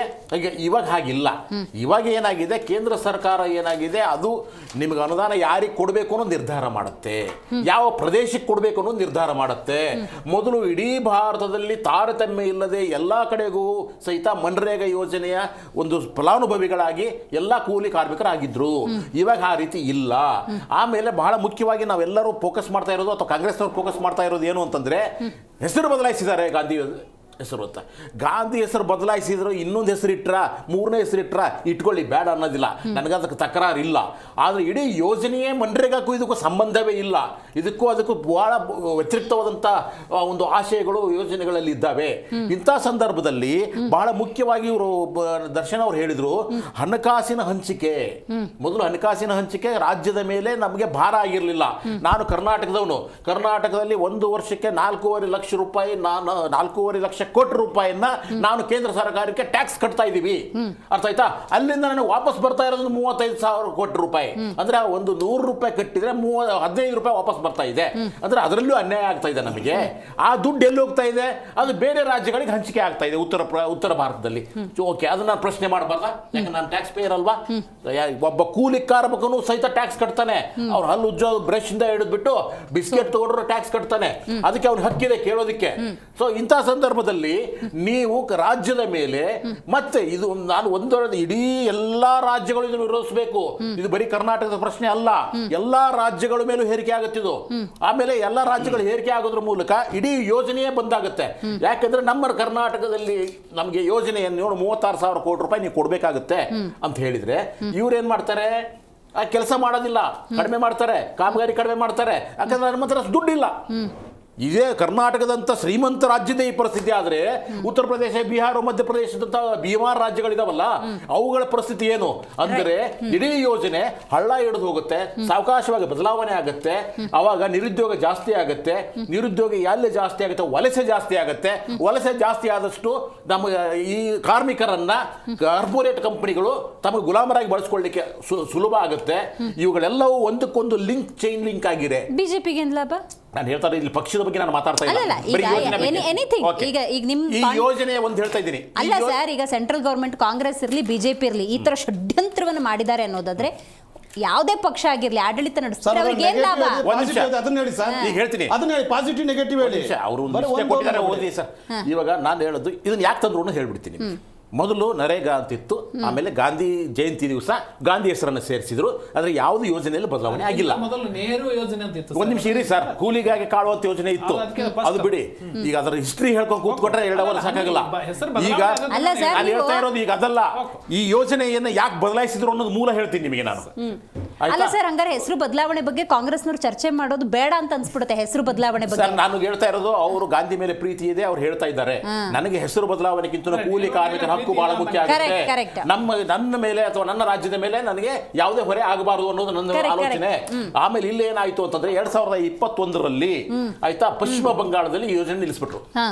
ಪಶ್ಚಿಮ ಬಂಗಾಳದವರು, ಪಶ್ಚಿಮ ಬಂಗಾಳ ಮಮತಾ ಬ್ಯಾನರ್ಜಿ ಅವರು ಏನ್ ಮಾಡಿದ್ರು, ಅದನ್ನ ಕಲ್ಕತ್ತಾ ಕೋರ್ಟಿಗೆ ಹೋದ್ರು. ಅಲ್ಲಿ ಆಮೇಲೆ ಸುಪ್ರೀಂ ಕೋರ್ಟಿಗೆ ಹೋದ್ರು. ಅಲ್ಲಿ ಆದೇಶ ಆಯ್ತು, ಈ ಯೋಜನೆಯ ಬಾಕಿ ಹಣವನ್ನ ನೀವು ಪಾವತಿ ಮಾಡಬೇಕು, ಹಾಗೂ ಈ ಯೋಜನೆಯನ್ನ ಪುನರ್ ಸ್ಥಾಪನೆ ಆಗಬೇಕು ಅಂತ ಹೇಳ್ಬಿಟ್ಟು ಆದೇಶ ಆಯ್ತು. ಆದೇಶ ಆದ ಕೆಲವೇ ದಿನಗಳಲ್ಲಿ ಇಡೀ ಯೋಜನೆ ಬದಲಾಯಿಸ್ಬಿಟ್ರು. ದುಡ್ಡು ಎಲ್ಲ ಯೋಜನೆಯನ್ನ ಬದಲಾಯಿಸಿ ರಾಮ್ಜಿ ತಗೊಂಡ್ಬಂದ್ರು. ಅಲ್ಲಿ ಏನಾಯ್ತು, ಅಲ್ಲಿ ಏನು ಮಮತಾ ಬ್ಯಾನರ್ಜಿ ಅವರ ಡಿಮಾಂಡ್ಸ್ ಇತ್ತಲ್ವ, ನಮ್ಮ ಕೊಡಿ ಅಂತ, ನಮ್ಮ ಹಕ್ಕು ಇದು, ನಮ್ಮ ರಾಜ್ಯದ್ದು ಅಂತ ಕೇಳಿದ್ರಲ್ಲ, ಇವ್ರು ಏನು ಮಾಡಿದ್ರು, ಇವಾಗ ನಮಗೆ ಬೇಕಾಗಿಲ್ಲ, ನನಗೆ ಏನು ಇಷ್ಟ ಅಲ್ಲಿ ಕೊಡ್ತೀನಿ, ಯಾವ ಪ್ರದೇಶದಲ್ಲಿ ಯೋಜನೆ ಬೇಕಾಗಿದೆ ಅಲ್ಲಿ ಮಾತ್ರ ಕೊಡ್ತೀನಿ, ನನ್ನ ಅನುದಾನ ಎಷ್ಟು ಕೊಡಬೇಕು ಅಂತ ನಾನು ನಿರ್ಧಾರ ಮಾಡ್ತೀನಿ, ನೀವು ನಿರ್ಧಾರ ಮಾಡೋ ಹಾಗಿಲ್ಲ. ಅನುದಾನವೂ ಸಹಿತ. ಆಮೇಲೆ ಎಲ್ಲದ ಮೊದಲು ವಿಕೇಂದ್ರೀಕರಣ ಇತ್ತು. ವಿಕೇಂದ್ರೀಕರಣ ಅಂತಂದ್ರೆ ಒಂದೊಂದು ರಾಜ್ಯ, ಒಂದು ಗ್ರಾಮದ ಸಭೆ ಕರಿಬೇಕು, ಅಲ್ಲಿ ಯಾವ ಕಾಮಗಾರಿಯ ಮಾತಾಡಬೇಕು, ಚರ್ಚೆ ಮಾಡಬೇಕು, ಆಮೇಲೆ ಗ್ರಾಮ ಪಂಚಾಯತ್ಗಳು ಅನುಷ್ಠಾನ ಮಾಡಬೇಕಾಗಿತ್ತು. ಆದ್ರೆ ಇವಾಗ ಹಾಗಿಲ್ಲ. ಇವಾಗ ಯಾವ ಅನುದಾನ ಇವ್ರು ಎಷ್ಟು ಕೊಡ್ತಾರೆ ಅನ್ನೋದ್ರ ಮೇಲೆ ಡಿಪೆಂಡ್ ಆಗಿರುತ್ತೆ. ಕೊಡ್ತಾರೋ ಇಲ್ಲೋ ಗೊತ್ತಿಲ್ಲ, ಹಲವಾರು ಪ್ರದೇಶಗಳಲ್ಲಿ ಕೊಡಬೇಕು ಅಂತನೂ ಇಲ್ಲ. ಆಮೇಲೆ ಕೂಲಿ, ಮೊದಲು ಕಾಲಕ್ಕೆ ಕೂಲಿಯನ್ನ ಪರಿಷ್ಕರಣೆ ಮಾಡಬೇಕು ಅಂತ ಇತ್ತು, ಇವಾಗ ಹಾಗಿಲ್ಲ, ಅದು ಪ್ರಸ್ತಾಪವೇ ಇಲ್ಲ. ಸೊ ಈ ರೀತಿಯಾಗಿ ನಾನು ಒಬ್ಬ ಕಾರ್ಮಿಕ ಅಂದ್ರೆ ನನ್ನ ಹಕ್ಕಿನ ಮೇಲೆ ಉಲ್ಲಂಘನೆ ಆಗಿದೆ, ನನಗೆ ಬೇಕಾದ 60 ದಿವಸ ನಾನು ಕೊಡೋದೇ ಇಲ್ಲ ಕೆಲಸನ, ಉಳಿದ ದಿವಸ ಕೊಡ್ಬೇಕಂತಿಲ್ಲ, 125 ದಿವಸ ಕೊಡ್ತೀನಿ ಅಂತ. 125 ದಿವಸ ಕೊಡ್ತೀರಾ ಸ್ವಾಮಿ, ಮಾಡದೇ 55 ದಿವಸ 60 ದಿವಸ ಕೂಲಿ, ಅದನ್ನ ತೆಗೆದುಕೊಂಡು ಏನ್ ಮಾಡ್ತೀರಾ? ನನಗೆ ಬೇಕಾಗಿರೋದು ಕೇಂದ್ರ ಸರ್ಕಾರದ ಅಧೀನದಲ್ಲಿ ನಾವು ಕೆಲಸ ಮಾಡೋದು, ಅವ್ರು ಕೊಟ್ಟು ಭಿಕ್ಷೆಯಲ್ಲಿ ಕೆಲಸ ಮಾಡೋದು ಬೇಕಾಗಿಲ್ಲ. ಕೇಂದ್ರ ಸರ್ಕಾರ ಯಾವ ಪಕ್ಷದಿದ್ರು ನನಗೆ ಇಂಪಾರ್ಟೆಂಟ್ ಅಲ್ಲ. ನನಗೆ ಬೇಕಾಗಿರೋದು ನನ್ನ ರಾಜ್ಯದಲ್ಲಿ ಇರ್ತಕ್ಕಂಥ ಕೂಲಿ ಕಾರ್ಮಿಕರಿಗೆ ಅನ್ಯಾಯ ಆಗಿದೆ, ನನ್ನ ರಾಜ್ಯದ ಮೇಲೆ ಹಣಕಾಸಿನ ಹೊಣೆ ಬಿದ್ದಿದೆ, ಅದು ಬೇಕಾಗಿಲ್ಲ. ಆದ್ರಿಂದ ಇದನ್ನ ನಾನು ವಿರೋಧಿಸ್ತೀನಿ. ಒಬ್ಬ ರಾಜ್ಯ ಸರ್ಕಾರದ ಪ್ರಥಮ ಪ್ರಜೆಯಾಗಿರ್ತಕ್ಕಂಥ ರಾಜ್ಯಪಾಲರು ಈಗ ಮಾಡಬೇಕಾಗಿರೋ ಕೆಲಸ ಏನು ಅಂತಂದ್ರೆ, ಯಾವುದು ಏನು ಅನ್ನೋದು ಮುಖ್ಯ ಅಲ್ಲ.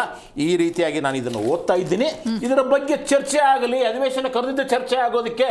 ಆದ್ದರಿಂದ ವಿರೋಧ ಪಕ್ಷದವರು ಪ್ರಶ್ನೆ ಎತ್ತಲಿ, ಅದ್ರ ಬಗ್ಗೆ ಮಾತಾಡ್ಲಿ. ಇವ್ರು ಹೇಳ್ತಾ ಇದ್ದಾರೆ, ಕಾಂಗ್ರೆಸ್ನವ್ರು ಹೇಳ್ತಾರೆ ಅದ್ಭುತವಾದ ಇಲ್ಲ ನಾನು ವಿರೋಧಿಸ್ತೀನಿ ಅಂತ, ಅವ್ರು ಹೇಳ್ತಾರೆ ಇಲ್ಲ ನಾವು ಪರವಾಗಿರ್ತೀನಿ ಅಂತ. ಸರ್, ಚರ್ಚೆ ಆದ್ಮೇಲೆ ಜನ ಡಿಸೈಡ್ ಮಾಡ್ಲಿ, ಅಲ್ಲಿರ್ತಕ್ಕಂಥ ಬಹುಸಂಖ್ಯಾತರು ಡಿಸೈಡ್ ಮಾಡ್ಲಿ. ಆ ನಂತರ ಯೋಜನೆಯ ಸಾಧಕ ಬಾಧಕಗಳು ಗೊತ್ತಾಗುತ್ತಲ್ವಾ ಜನರಿಗೆ. ಆಮೇಲೆ ಇನ್ನೊಂದು ನಿಮ್ಗೆ ಹೇಳ್ತಾ ಇದ್ದೀನಿ, ಈ ಚರ್ಚೆ ಇದೆಯಲ್ವಾ, ಎಷ್ಟು ಎಷ್ಟು ತರಾತುರಿಯಲ್ಲಿ ತಂದ್ರು ಅಂತಂದ್ರೆ ಈ ಯೋಜನೆಯನ್ನ ಒಂದು ನಿಮಿಷ 18 ನವೆಂಬರ್ 2025 ಲೋಕಸಭೆಯಲ್ಲಿ ಅಂಗೀಕಾರ ತಗೊಳ್ತಾರೆ, 19ನೇ ತಾರೀಕು ರಾಜ್ಯಸಭೆಯಲ್ಲಿ ಅಂಗೀಕಾರ ತಗೊಳ್ತಾರೆ, 20ನೇ ತಾರೀಕಿನ ದಿವಸ ರಾಷ್ಟ್ರಪತಿಯ ಸೈನ್ ಆಗೋಗ್ಬಿಡುತ್ತೆ. ಅಂದ್ರೆ ಎಷ್ಟು ತರಾತುರಿ ಆಗೋಗ್ಬಿಡ್ತು. ಯಾವುದೇ ಒಂದು ಕಾಯ್ದೆ ಆಗಬೇಕಾದ್ರೆ ಚರ್ಚೆ ಆಗಬೇಕು. ಸಂಸತ್ತಿನಲ್ಲಿ ಚರ್ಚೆ ಇಲ್ಲದೆ ಸಾರ್ವಜನಿಕ ಚರ್ಚೆಗೆ ಬಿಡದೇನೆ ಬಹಳ ತರಾತುರಿಯಾಗಿ ಕರ್ನಾಟಕದಲ್ಲಿ ಬೆಂಗಳೂರಲ್ಲಿ GBI ಆದಂಗೆ ಈಗ ವಿರೋಧಿಸ್ತೀವಿ ಅದನ್ನ. ಬಹಳ ಮುಖ್ಯವಾಗಿ ಕೇಂದ್ರದಿಂದ ರಾಜ್ಯಪಾಲರಿಗೆ ಏನಾದ್ರು ಸೂಚನೆ ಬಂದಿದ್ಯಾ ಅನ್ನುವಂಥ ಪ್ರಶ್ನೆ ಉದ್ಭವಿಸುತ್ತೆ. ಸಿದ್ದನಗೌಡರದಕ್ಕೆ ಹೇಳ್ಬೇಕು, ಏನಾದರೂ ಸೂಚನೆ ಬಂದಿದ್ಯಾ, ಏನ್ ಕತೆ ಅಂತ. ಈಗ ಭಾಷಣದಲ್ಲಿ ಭಾಗಿಯಾಗಿಲ್ಲ ಅಂದರೆ ಕೈಗೊಂಬೆ ಅಂತ ಪ್ರೂವ್ ಆಗಿಬಿಡುತ್ತೆ. ಈಗ ಕನ್ವಿನ್ಸ್ ಮಾಡೋಕ್ಕೆ ಹೋಗಿದ್ದಾರೆ, ಕನ್ವಿನ್ಸ್ ಆಗಿಲ್ಲ ಅಂದರೆ ಬೇರೆಯದ್ದೇ ಸಂದೇಶ ಹೋಗೋದಿಲ್ವಾ? ಈಗಾಗಲೇ ಶಶಿಕಾಂತ್ ಎಡಳ್ಳಿ ಅವರು ಒಂದು ಪಾಯಿಂಟನ್ನು ಹೇಳಿದ್ರು ನೋಡಿ, ರಾಜ್ಯದಲ್ಲಿ ಇಷ್ಟೆಲ್ಲ ವಿಚಾರಗಳಿದ್ದಾವೆ, ಅದನ್ನು ರಾಜ್ಯಪಾಲರು ಪ್ರಸ್ತುತಪಡಿಸ್ತಾರೆ, ಅದ್ರ ಮೇಲೆ ಚರ್ಚೆಗಳಾಗ್ತವೆ, ಅದನ್ನು ಮಾಡೋಕ್ಕೇನು ಸಮಸ್ಯೆ? ಎಡಳ್ಳಿ ಅವರು ಹೇಳಿರ್ತಕ್ಕಂಥ ವಿಚಾರಗಳು ಅವರು ಜನರ ಮುಂದುಗಡೆ ಚರ್ಚೆ ಬರಲಿ ಅಂಥೇಳಿ ರಾಜ್ಯಪಾಲರು ಮಾಡಿರ್ತಕ್ಕಂಥ ಭಾಷಣ, ರಾಜ್ಯ ಸರ್ಕಾರ ತನ್ನ ಸಾಧನೆಯನ್ನ ರಾಜ್ಯಪಾಲರ ಮುಖಾಂತರ ಜಂಟಿ ಅಧಿವೇಶನಗಳಿಗೆ ಹೇಳಿರ್ತಕ್ಕಂಥದ್ದು, ಅದು ಚರ್ಚೆ ಆಗ್ಬೇಕಾಗಿರ್ತಕ್ಕಂಥದ್ದು ಅಧಿವೇಶನದೊಳಗಡೆ ಜನಸಾಮಾನ್ಯ ಜನಸಾಮಾನ್ಯರ ಜೊತೆ ಅಲ್ಲ, ಅದು ಚರ್ಚೆ ಆಗ್ಬೇಕಾಗಿರ್ತಕ್ಕಂಥ ಅಧಿವೇಶನದೊಳಗಡೆ. ರಾಜ್ಯಪಾಲರು ವಿವೇಚನೆಗೆ ಬಿಟ್ಟಿರ್ತಕ್ಕಂಥದ್ದು ಇನ್ನೂ ಕೂಡ ನಿರ್ಣಯ ಆಗಿಲ್ಲ, ಹೋಗಿಲ್ಲ ಅಂತಕ್ಕಂಥದ್ದು ಒಂದು ಕಡೆ ಇದೆ. ಇನ್ನೊಂದು ಕಡೆ ಇದೇ ರಾಜ್ಯ ಸರ್ಕಾರದ ಮುಖ್ಯವಾಗಿರ್ತಕ್ಕಂಥ ಮಂತ್ರಿಗಳು ಇವತ್ತು ಹೋಗಿ ಅವ್ರು ಕನ್ವಿನ್ಸ್ ಮಾಡ್ತಕ್ಕಂಥ ಈ ಅಂಶಗಳನ್ನು ಅವ್ರು ಕ್ಲಾರಿಫಿಕೇಶನ್ ಕೊಡ್ತಾ ಇದ್ದಾರೆ ಅಂತಕ್ಕಂಥ ಮಾಹಿತಿಯನ್ನು ತಮ್ಮ ವಾಹಿನಿ ಮೂಲಕ ಪಡ್ಕೊಂಡಿದ್ದೀವಿ. ಅವ್ರು ಕ್ಲಾರಿಫಿಕೇಶನ್ ಆದರೆ ಮಾತಾಡ್ಬೋದು. ಹಾಗಂತೇಳಿ ಒಬ್ಬ ರಾಜ್ಯಪಾಲರು ಗೌರವಾನ್ವಿತವಾಗಿರ್ತಕ್ಕಂಥ ಸ್ಥಾನದಲ್ಲಿ ಇರ್ತಕ್ಕಂಥವ್ರು ಸುಳ್ಳನ್ನು ಹೇಳಲಿಕ್ಕೆ ಯಾರು ಕೂಡ ಬಯಸೋದಿಲ್ಲ. ಅಂದ್ರೆ ಅವರ ಮನಸ್ಸಿನೊಳಗಡೆ ಯಾರು ಕೂಡ ಇವತ್ತು ಭಾಷಣದ ಪ್ರತಿಗಳು ಬಂದಿಲ್ಲ. ಭಾಷಣಗಳ ಪ್ರತಿಗಳನ್ನ ರಾಜ್ಯ ಸರ್ಕಾರ ತಯಾರು ಮಾಡಿದೆ, ಅದನ್ನ ಇವತ್ತು ರಾಜ್ಯಪಾಲರಿಗೆ ಕೊಟ್ಟಿದೆ. ಆ ಪ್ರತಿಯನ್ನ ಅವರೇ ಕೊಂದು ಬಗೆಹರಿಸಬೇಕು ಹೊರತಾಗಿ ಇದನ್ನ ಕೇಂದ್ರ ಸರ್ಕಾರ ಮಧ್ಯೆ ಬರೋದಾಗ್ಲಿ, ಭಾರತೀಯ ಜನತಾ ಪಾರ್ಟಿ ಮಧ್ಯದೊಳಗಡೆ ಬರಬೇಕಾಗಿರ್ತಕ್ಕಂಥ JDS ಮಧ್ಯೆ ಬರಬೇಕಾಗಿರ್ತಕ್ಕಂಥದ್ದಲ್ಲ. ಇವತ್ತು ರಾಜ್ಯ ಸರ್ಕಾರ ಏನು ತನ್ನ ಭಾಷಣವನ್ನ ರಾಜ್ಯಪಾಲರು ಹೇಳಬೇಕಾಗಿದ್ದೋ ಆ ಭಾಷಣವನ್ನ ಬರೆದು ಕೊಟ್ಟಿರ್ತಕ್ಕಂಥದ್ದು ರಾಜ್ಯಪಾಲರಿಗೆ ಅದು ಹಿಡಿಸಿಲ್ಲ. ಅದಕ್ಕಾಗಿ ಅವ್ರು ನಾನು ಭಾಷಣ ಅಂತಕ್ಕಂಥ ಖಡಾಖಂಡಿತವಾಗಿ ಹೇಳಿರ್ತಕ್ಕಂಥದ್ದು. ಈಗ ರಾಜ್ಯ ಸರ್ಕಾರದ ಪ್ರತಿನಿಧಿಗಳು ಏನು ಹೇಳ್ತಾ ಇದ್ದಾರೆ, ನೀವು ಭಾಷಣ ಬರಬೇಕು, ಭಾಷಣ ಮಾಡಬೇಕು ಅಂತಂದ್ರೆ ಅವರು ರಾಜ್ಯಪಾಲರು ಯಾವ ವಿವಾದ ಅಂಶಗಳಿದ್ದಾವೆ ಇವುಗಳಿಗೆ ಕ್ಲಾರಿಫಿಕೇಶನ್ ಕೇಳಿ ಅದು ಸರಿ ಅನ್ಸಿದ್ರೆ ಅದನ್ನು ಓದಬಹುದು, ಹೇಳ್ಬೋದು. ಇಲ್ಲ ಅಂದ್ರೆ ಇಂಥ ಅಂಶಗಳನ್ನ ಬಿಟ್ಟು ನಾನು ಓದ್ತೀನಿ ಅಂತಾನು ಹೇಳ್ಬೋದು. ಇಲ್ಲ ನೀವು ಒಟ್ಟಾರೆಯಾಗಿ ಇದು ಬರೆದಿರ್ತಕ್ಕಂಥ ಭಾಷಣವೇ ಬಹಳಷ್ಟು ತಪ್ಪಿನಿಂದ ಕೂಡಿದ ನಾನು ಮಾಡೋದಿಲ್ಲ, ನೀವು ಹೊಸದಾಗಿ ತಯಾರು ಮಾಡಿಕೊಡು ಅಂತ ಹೇಳ್ಬೋದು. ಅದು ರಾಜ್ಯಪಾಲರ ವಿವೇಚನೆಗೆ ಬಿಟ್ಟಿರ್ತಕ್ಕಂಥದ್ದು. ಈ ಪ್ರಕಾರವಾಗಿರ್ತಕ್ಕಂಥದ್ದು ಅನೇಕ ರಾಜ್ಯಗಳಲ್ಲಿ ನಡೆದಾಗಲೂ ಕೂಡ ಶಾಂತಿಯ ದೂತಕವಾಗಿರ್ತಕ್ಕಂಥದ್ದು, ಬಹಳಷ್ಟು ಸಾಮರಸ್ಯದಿಂದ ಇರತಕ್ಕಂಥ ಕನ್ನಡಿಗರು ಯಾವಾಗಲೂ ಕೂಡ ಪ್ರಬುದ್ಧರು. ಇಲ್ಲಿ ಯಾವುದೇ ರಾಜಕೀಯ ವೈಷಮ್ಯಗಳು ಬಹಳಷ್ಟು ಕಡಿಮೆ. ಪಕ್ಕದ ತಮಿಳುನಾಡಲ್ಲಿ ಮುಖ್ಯಮಂತ್ರಿಗಳನ್ನ ಒಳಗೆ ಹಾಕೋದು, ಆ ಮುಖ್ಯಮಂತ್ರಿಗಳನ್ನ ಒಳಗೆ ಹಾಕೋದು, ಕೇರಳದೊಳಗಡೆ ಇನ್ನೊಂದು ಮತಾಂಧತೆಯನ್ನು ಮತ್ತೊಂದನ್ನು ಪ್ರಚೋದನೆ ಮಾಡ್ತಕ್ಕಂಥದ್ದು, ಇಲ್ಲಿ ಕೂಡ ಈಗ ಸರಾಗವಾಗಿ ಸ್ವಲ್ಪ ಹೆಚ್ಚಿಗೆ ಬರ್ತಾ ಇದೆ ಹೊರತು ಹಿಂದಿನ ಕಾಂಗ್ರೆಸ್ ಸರ್ಕಾರ ಇರ್ಬೋದು, BJP ಸರ್ಕಾರ ಇರ್ಬೋದು, JDS ಸರ್ಕಾರ ಇರ್ಬೋದು, ಅಷ್ಟೊಂದು ಬೇರೆ ರಾಜ್ಯಗಳಿಗೆ ಕಂಪೇರ್ ಮಾಡಿದರೆ ರಾಜ್ಯದಲ್ಲಿ ಈ ವೈಷಮ್ಯ ಇರಲಿಲ್ಲ. ಈಗ 2.5 ವರ್ಷ ಇಲ್ಲದಂಥ ವೈಷಮ್ಯವನ್ನ ಇವತ್ತು ಈ ರೀತಿಯಾಗಿರ್ತಕ್ಕಂಥ ಕೇಂದ್ರ ಸರ್ಕಾರದ ಮೇಲೆ ತಮ್ಮ ತಪ್ಪುಗಳನ್ನು ಮುಚ್ಚಿ ಹಾಕ್ಲಿಕ್ಕೆ ಇವತ್ತು ರಾಜ್ಯ ಸರ್ಕಾರ ಪ್ರತಿದಿನ ಇವತ್ತು ನೋಡ್ರಿ, ಇವತ್ತೊಂದು ಘಟನೆ, ನಿನ್ನೊಂದು ಘಟನೆ, ಮಣ್ಣೊಂದು ಘಟನೆ, ಅಧಿಕಾರಿಗಳು ಮಾತು ಕೇಳ್ತಾ ಇಲ್ಲ. ಇವತ್ತು ಶಕ್ತಿ ಯೋಜನೆ ಅಂತಾರೆ, ಬಸ್ಗಳಿಲ್ಲ. ಮತ್ತೊಂದು ಇವರು ಭಾಗ್ಯಲಕ್ಷ್ಮಿ ಕೊಡ್ತೇವೆ ಅಂತಾರೆ, ಆ ವ್ಯವಸ್ಥೆಗಳ ಒಳಗಡೆ ಇಲ್ಲ. ಗೃಹಲಕ್ಷ್ಮಿ ಬಗ್ಗೆ ಆಪಾದನೆಗಳು ನೋಡ್ರಿ.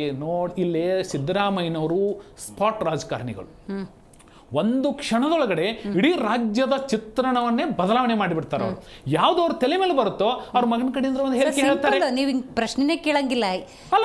ರಾಜ್ಯದ ಜ್ವಲಂತ ಸಮಸ್ಯೆಗಳ ಬಗ್ಗೆ ಚರ್ಚೆ ಮಾಡಬೇಕಾಗಿರುವಂತ ವಿರೋಧ ಪಕ್ಷ ಜನಸಾಮಾನ್ಯರು ಈಗ ನೋಡಿ, ಇದು ಯಾವ್ದೋ ರಾಜ್ಯಪಾಲರ ಭಾಷಣದ ಮೇಲೆ ಡೈವರ್ಟ್ ಆದ್ರು.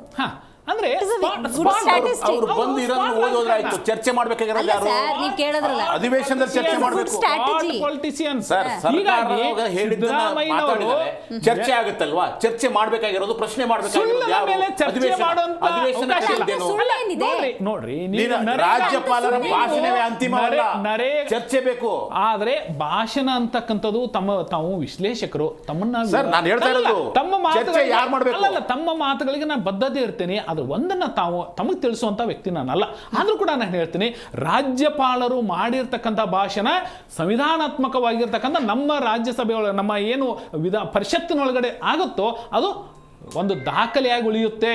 ಇಂತಹ ರಾಜ್ಯಪಾಲರು ಇಂತಹ ಭಾಷಣವನ್ನು ಮಾಡಿದ್ರು, ಇಂಥ ಕೇಂದ್ರ ಸರ್ಕಾರದ ಯೋಜನೆಗಳನ್ನ ವಿರೋಧ ಮಾಡಿದ್ರು, ಪ್ರತಿಯೊಂದು ಕೂಡ ದಾಖಲೆಯಾಗಿರುತ್ತೆ. ಅದು ತಮ್ಮ ಗಮನಕ್ಕೆ ಇರ್ತಕ್ಕಂಥದ್ದು. ಅದೇನು ಸುಮ್ಮನೆ ಭಾಷಣ ಮಾಡಿ ಯಾವುದೋ ಒಂದು ವೇದಿಕೆ ಮೇಲೆ ಭಾಷಣ ಮಾಡಿ ಬಿಜೆಪಿ ಪಕ್ಷದವರು ಅವರೇ ಹೇಳ್ತಾರೆ ರಾಜ್ಯಪಾಲರು ಓದಲೇಬೇಕು ಅಂತ. ಇಲ್ಲಿ ಕೇಳಿ ಓದಲೇಬೇಕು. ಹೌದು,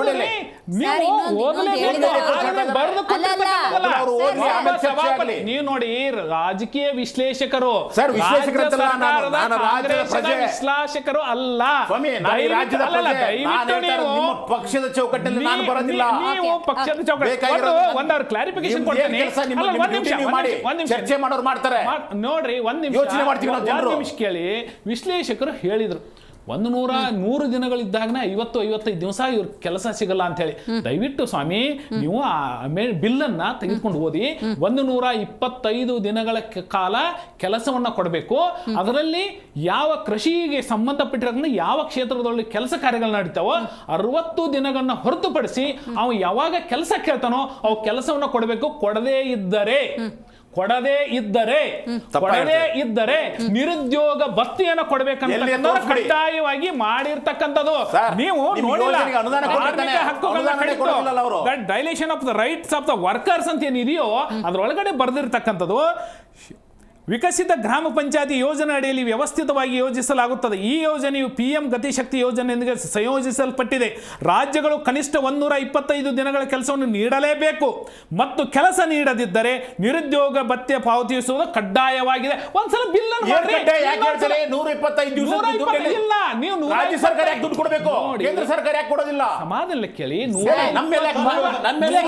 ಕೇಳಿ. ಕೊಡದೇ ಇದ್ರೆ 25 ದಿವಸ ಅಂದ್ರೆ ಅದು ಹೊರೆ ಅಲ್ವಾ ರಾಜ್ಯ ಸರ್ಕಾರಕ್ಕೆ? ಹೊರೆ ತಾನೇ ಅದು.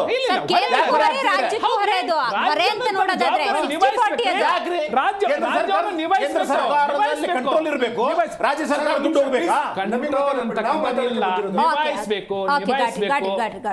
ದರ್ಶನ್ ಅವರೇ, ರಾಜ್ಯಪಾಲರು ಇದುವರೆಗೂ ಗ್ಯಾರಂಟಿ ಯೋಜನೆಯಿಂದ ಹಿಡಿದು ಹಲವಾರು ಸರ್ಕಾರದ ಜನಪರ ಯೋಜನೆಗಳನ್ನು ತಮ್ಮ ಭಾಷಣದಲ್ಲಿ ಉಲ್ಲೇಖ ಮಾಡಿ ಪ್ರೋತ್ಸಾಹ ಮಾಡಿರುವಂತಹ ಹಲವಾರು ಉದಾಹರಣೆ ಇರುವಾಗ ಈ 2.5 ವರ್ಷದಲ್ಲಿ ಈಗ ಅವ್ರ ಭಾಷಣಕ್ಕೆ ಬಂದಿಲ್ಲ ಅಂದ ತಕ್ಷಣ ಕೇಂದ್ರದ ಕೈಗೊಂಬೆ ಅಂತ ಹೆಂಗೆ ಕರೀತೀರಿ ನೀವು? ಮೇಡಮ್, ರಾಜ್ಯಪಾಲರು ಯಾವುದೇ ಪಕ್ಷ ಇಲ್ಲ. ಮತ್ತೆ ಒಂದು ಯೋಜನೆ ಹೈಜಾಕ್ ಮಾಡಿದ್ದಾರೆ ಕೇಂದ್ರ ಸರ್ಕಾರ. ಹೈಜಾಕ್ ಮಾಡಿ ಆ ಕೂಲಿ ಕಾರ್ಮಿಕರಿಗೆ ವಿಷ ಪ್ರಾಶನ ಮಾಡುವಂತ ಕೆಲಸ ಮಾಡ್ತಾ ಇದ್ದಾರೆ. ನೀವು 125 ದಿನ ಅಂತ ಹೇಳ್ತಿದ್ರಲ್ಲ, ಆ 125 ದಿನದಲ್ಲಿ ನೆಟ್ಟಗೆ 50 ದಿನನೇ ಇಲ್ಲ ಅಂದಾಗ ನೀವೆಂಗೆ? ಮೊದಲು 365 ದಿನ ಅವ್ನು ಯಾವಾಗ ಬೇಕಿದ್ರು ಕೆಲಸ ಕೇಳ್ಬೋದಿತ್ತು. ಇವ್ರು ಇವತ್ತು 60 ದಿನ ಅಂತ ಹೇಳೋ ನಿಗದಿ ಮಾಡಿ ಮೊದಲು ನಮ್ಮ ಅವನ ಕೂಲಿಯನ್ನ ಹೆಚ್ಚಿಗೆ ಮಾಡುವಂತ ಅಧಿಕಾರ ರಾಜ್ಯ ಸರ್ಕಾರಕ್ಕಿತ್ತು. ಇವಾಗ ಅದನ್ನ ಕಟ್ ಮಾಡಿದ್ದಾರೆ. ಮೊದಲು ರೈತ ನೇರವಾಗಿ ತನ್ನ ಹಕ್ಕನ್ನ ಪಡಿಬೋದಿತ್ತು. ಇವಾಗ ಒಬ್ಬ ಗುತ್ತಿಗೆದಾರನ್ ತಾಂಡೋಗಿ ಅಲ್ಲಿ ಬಿಟ್ಟಿದ್ದಾರೆ.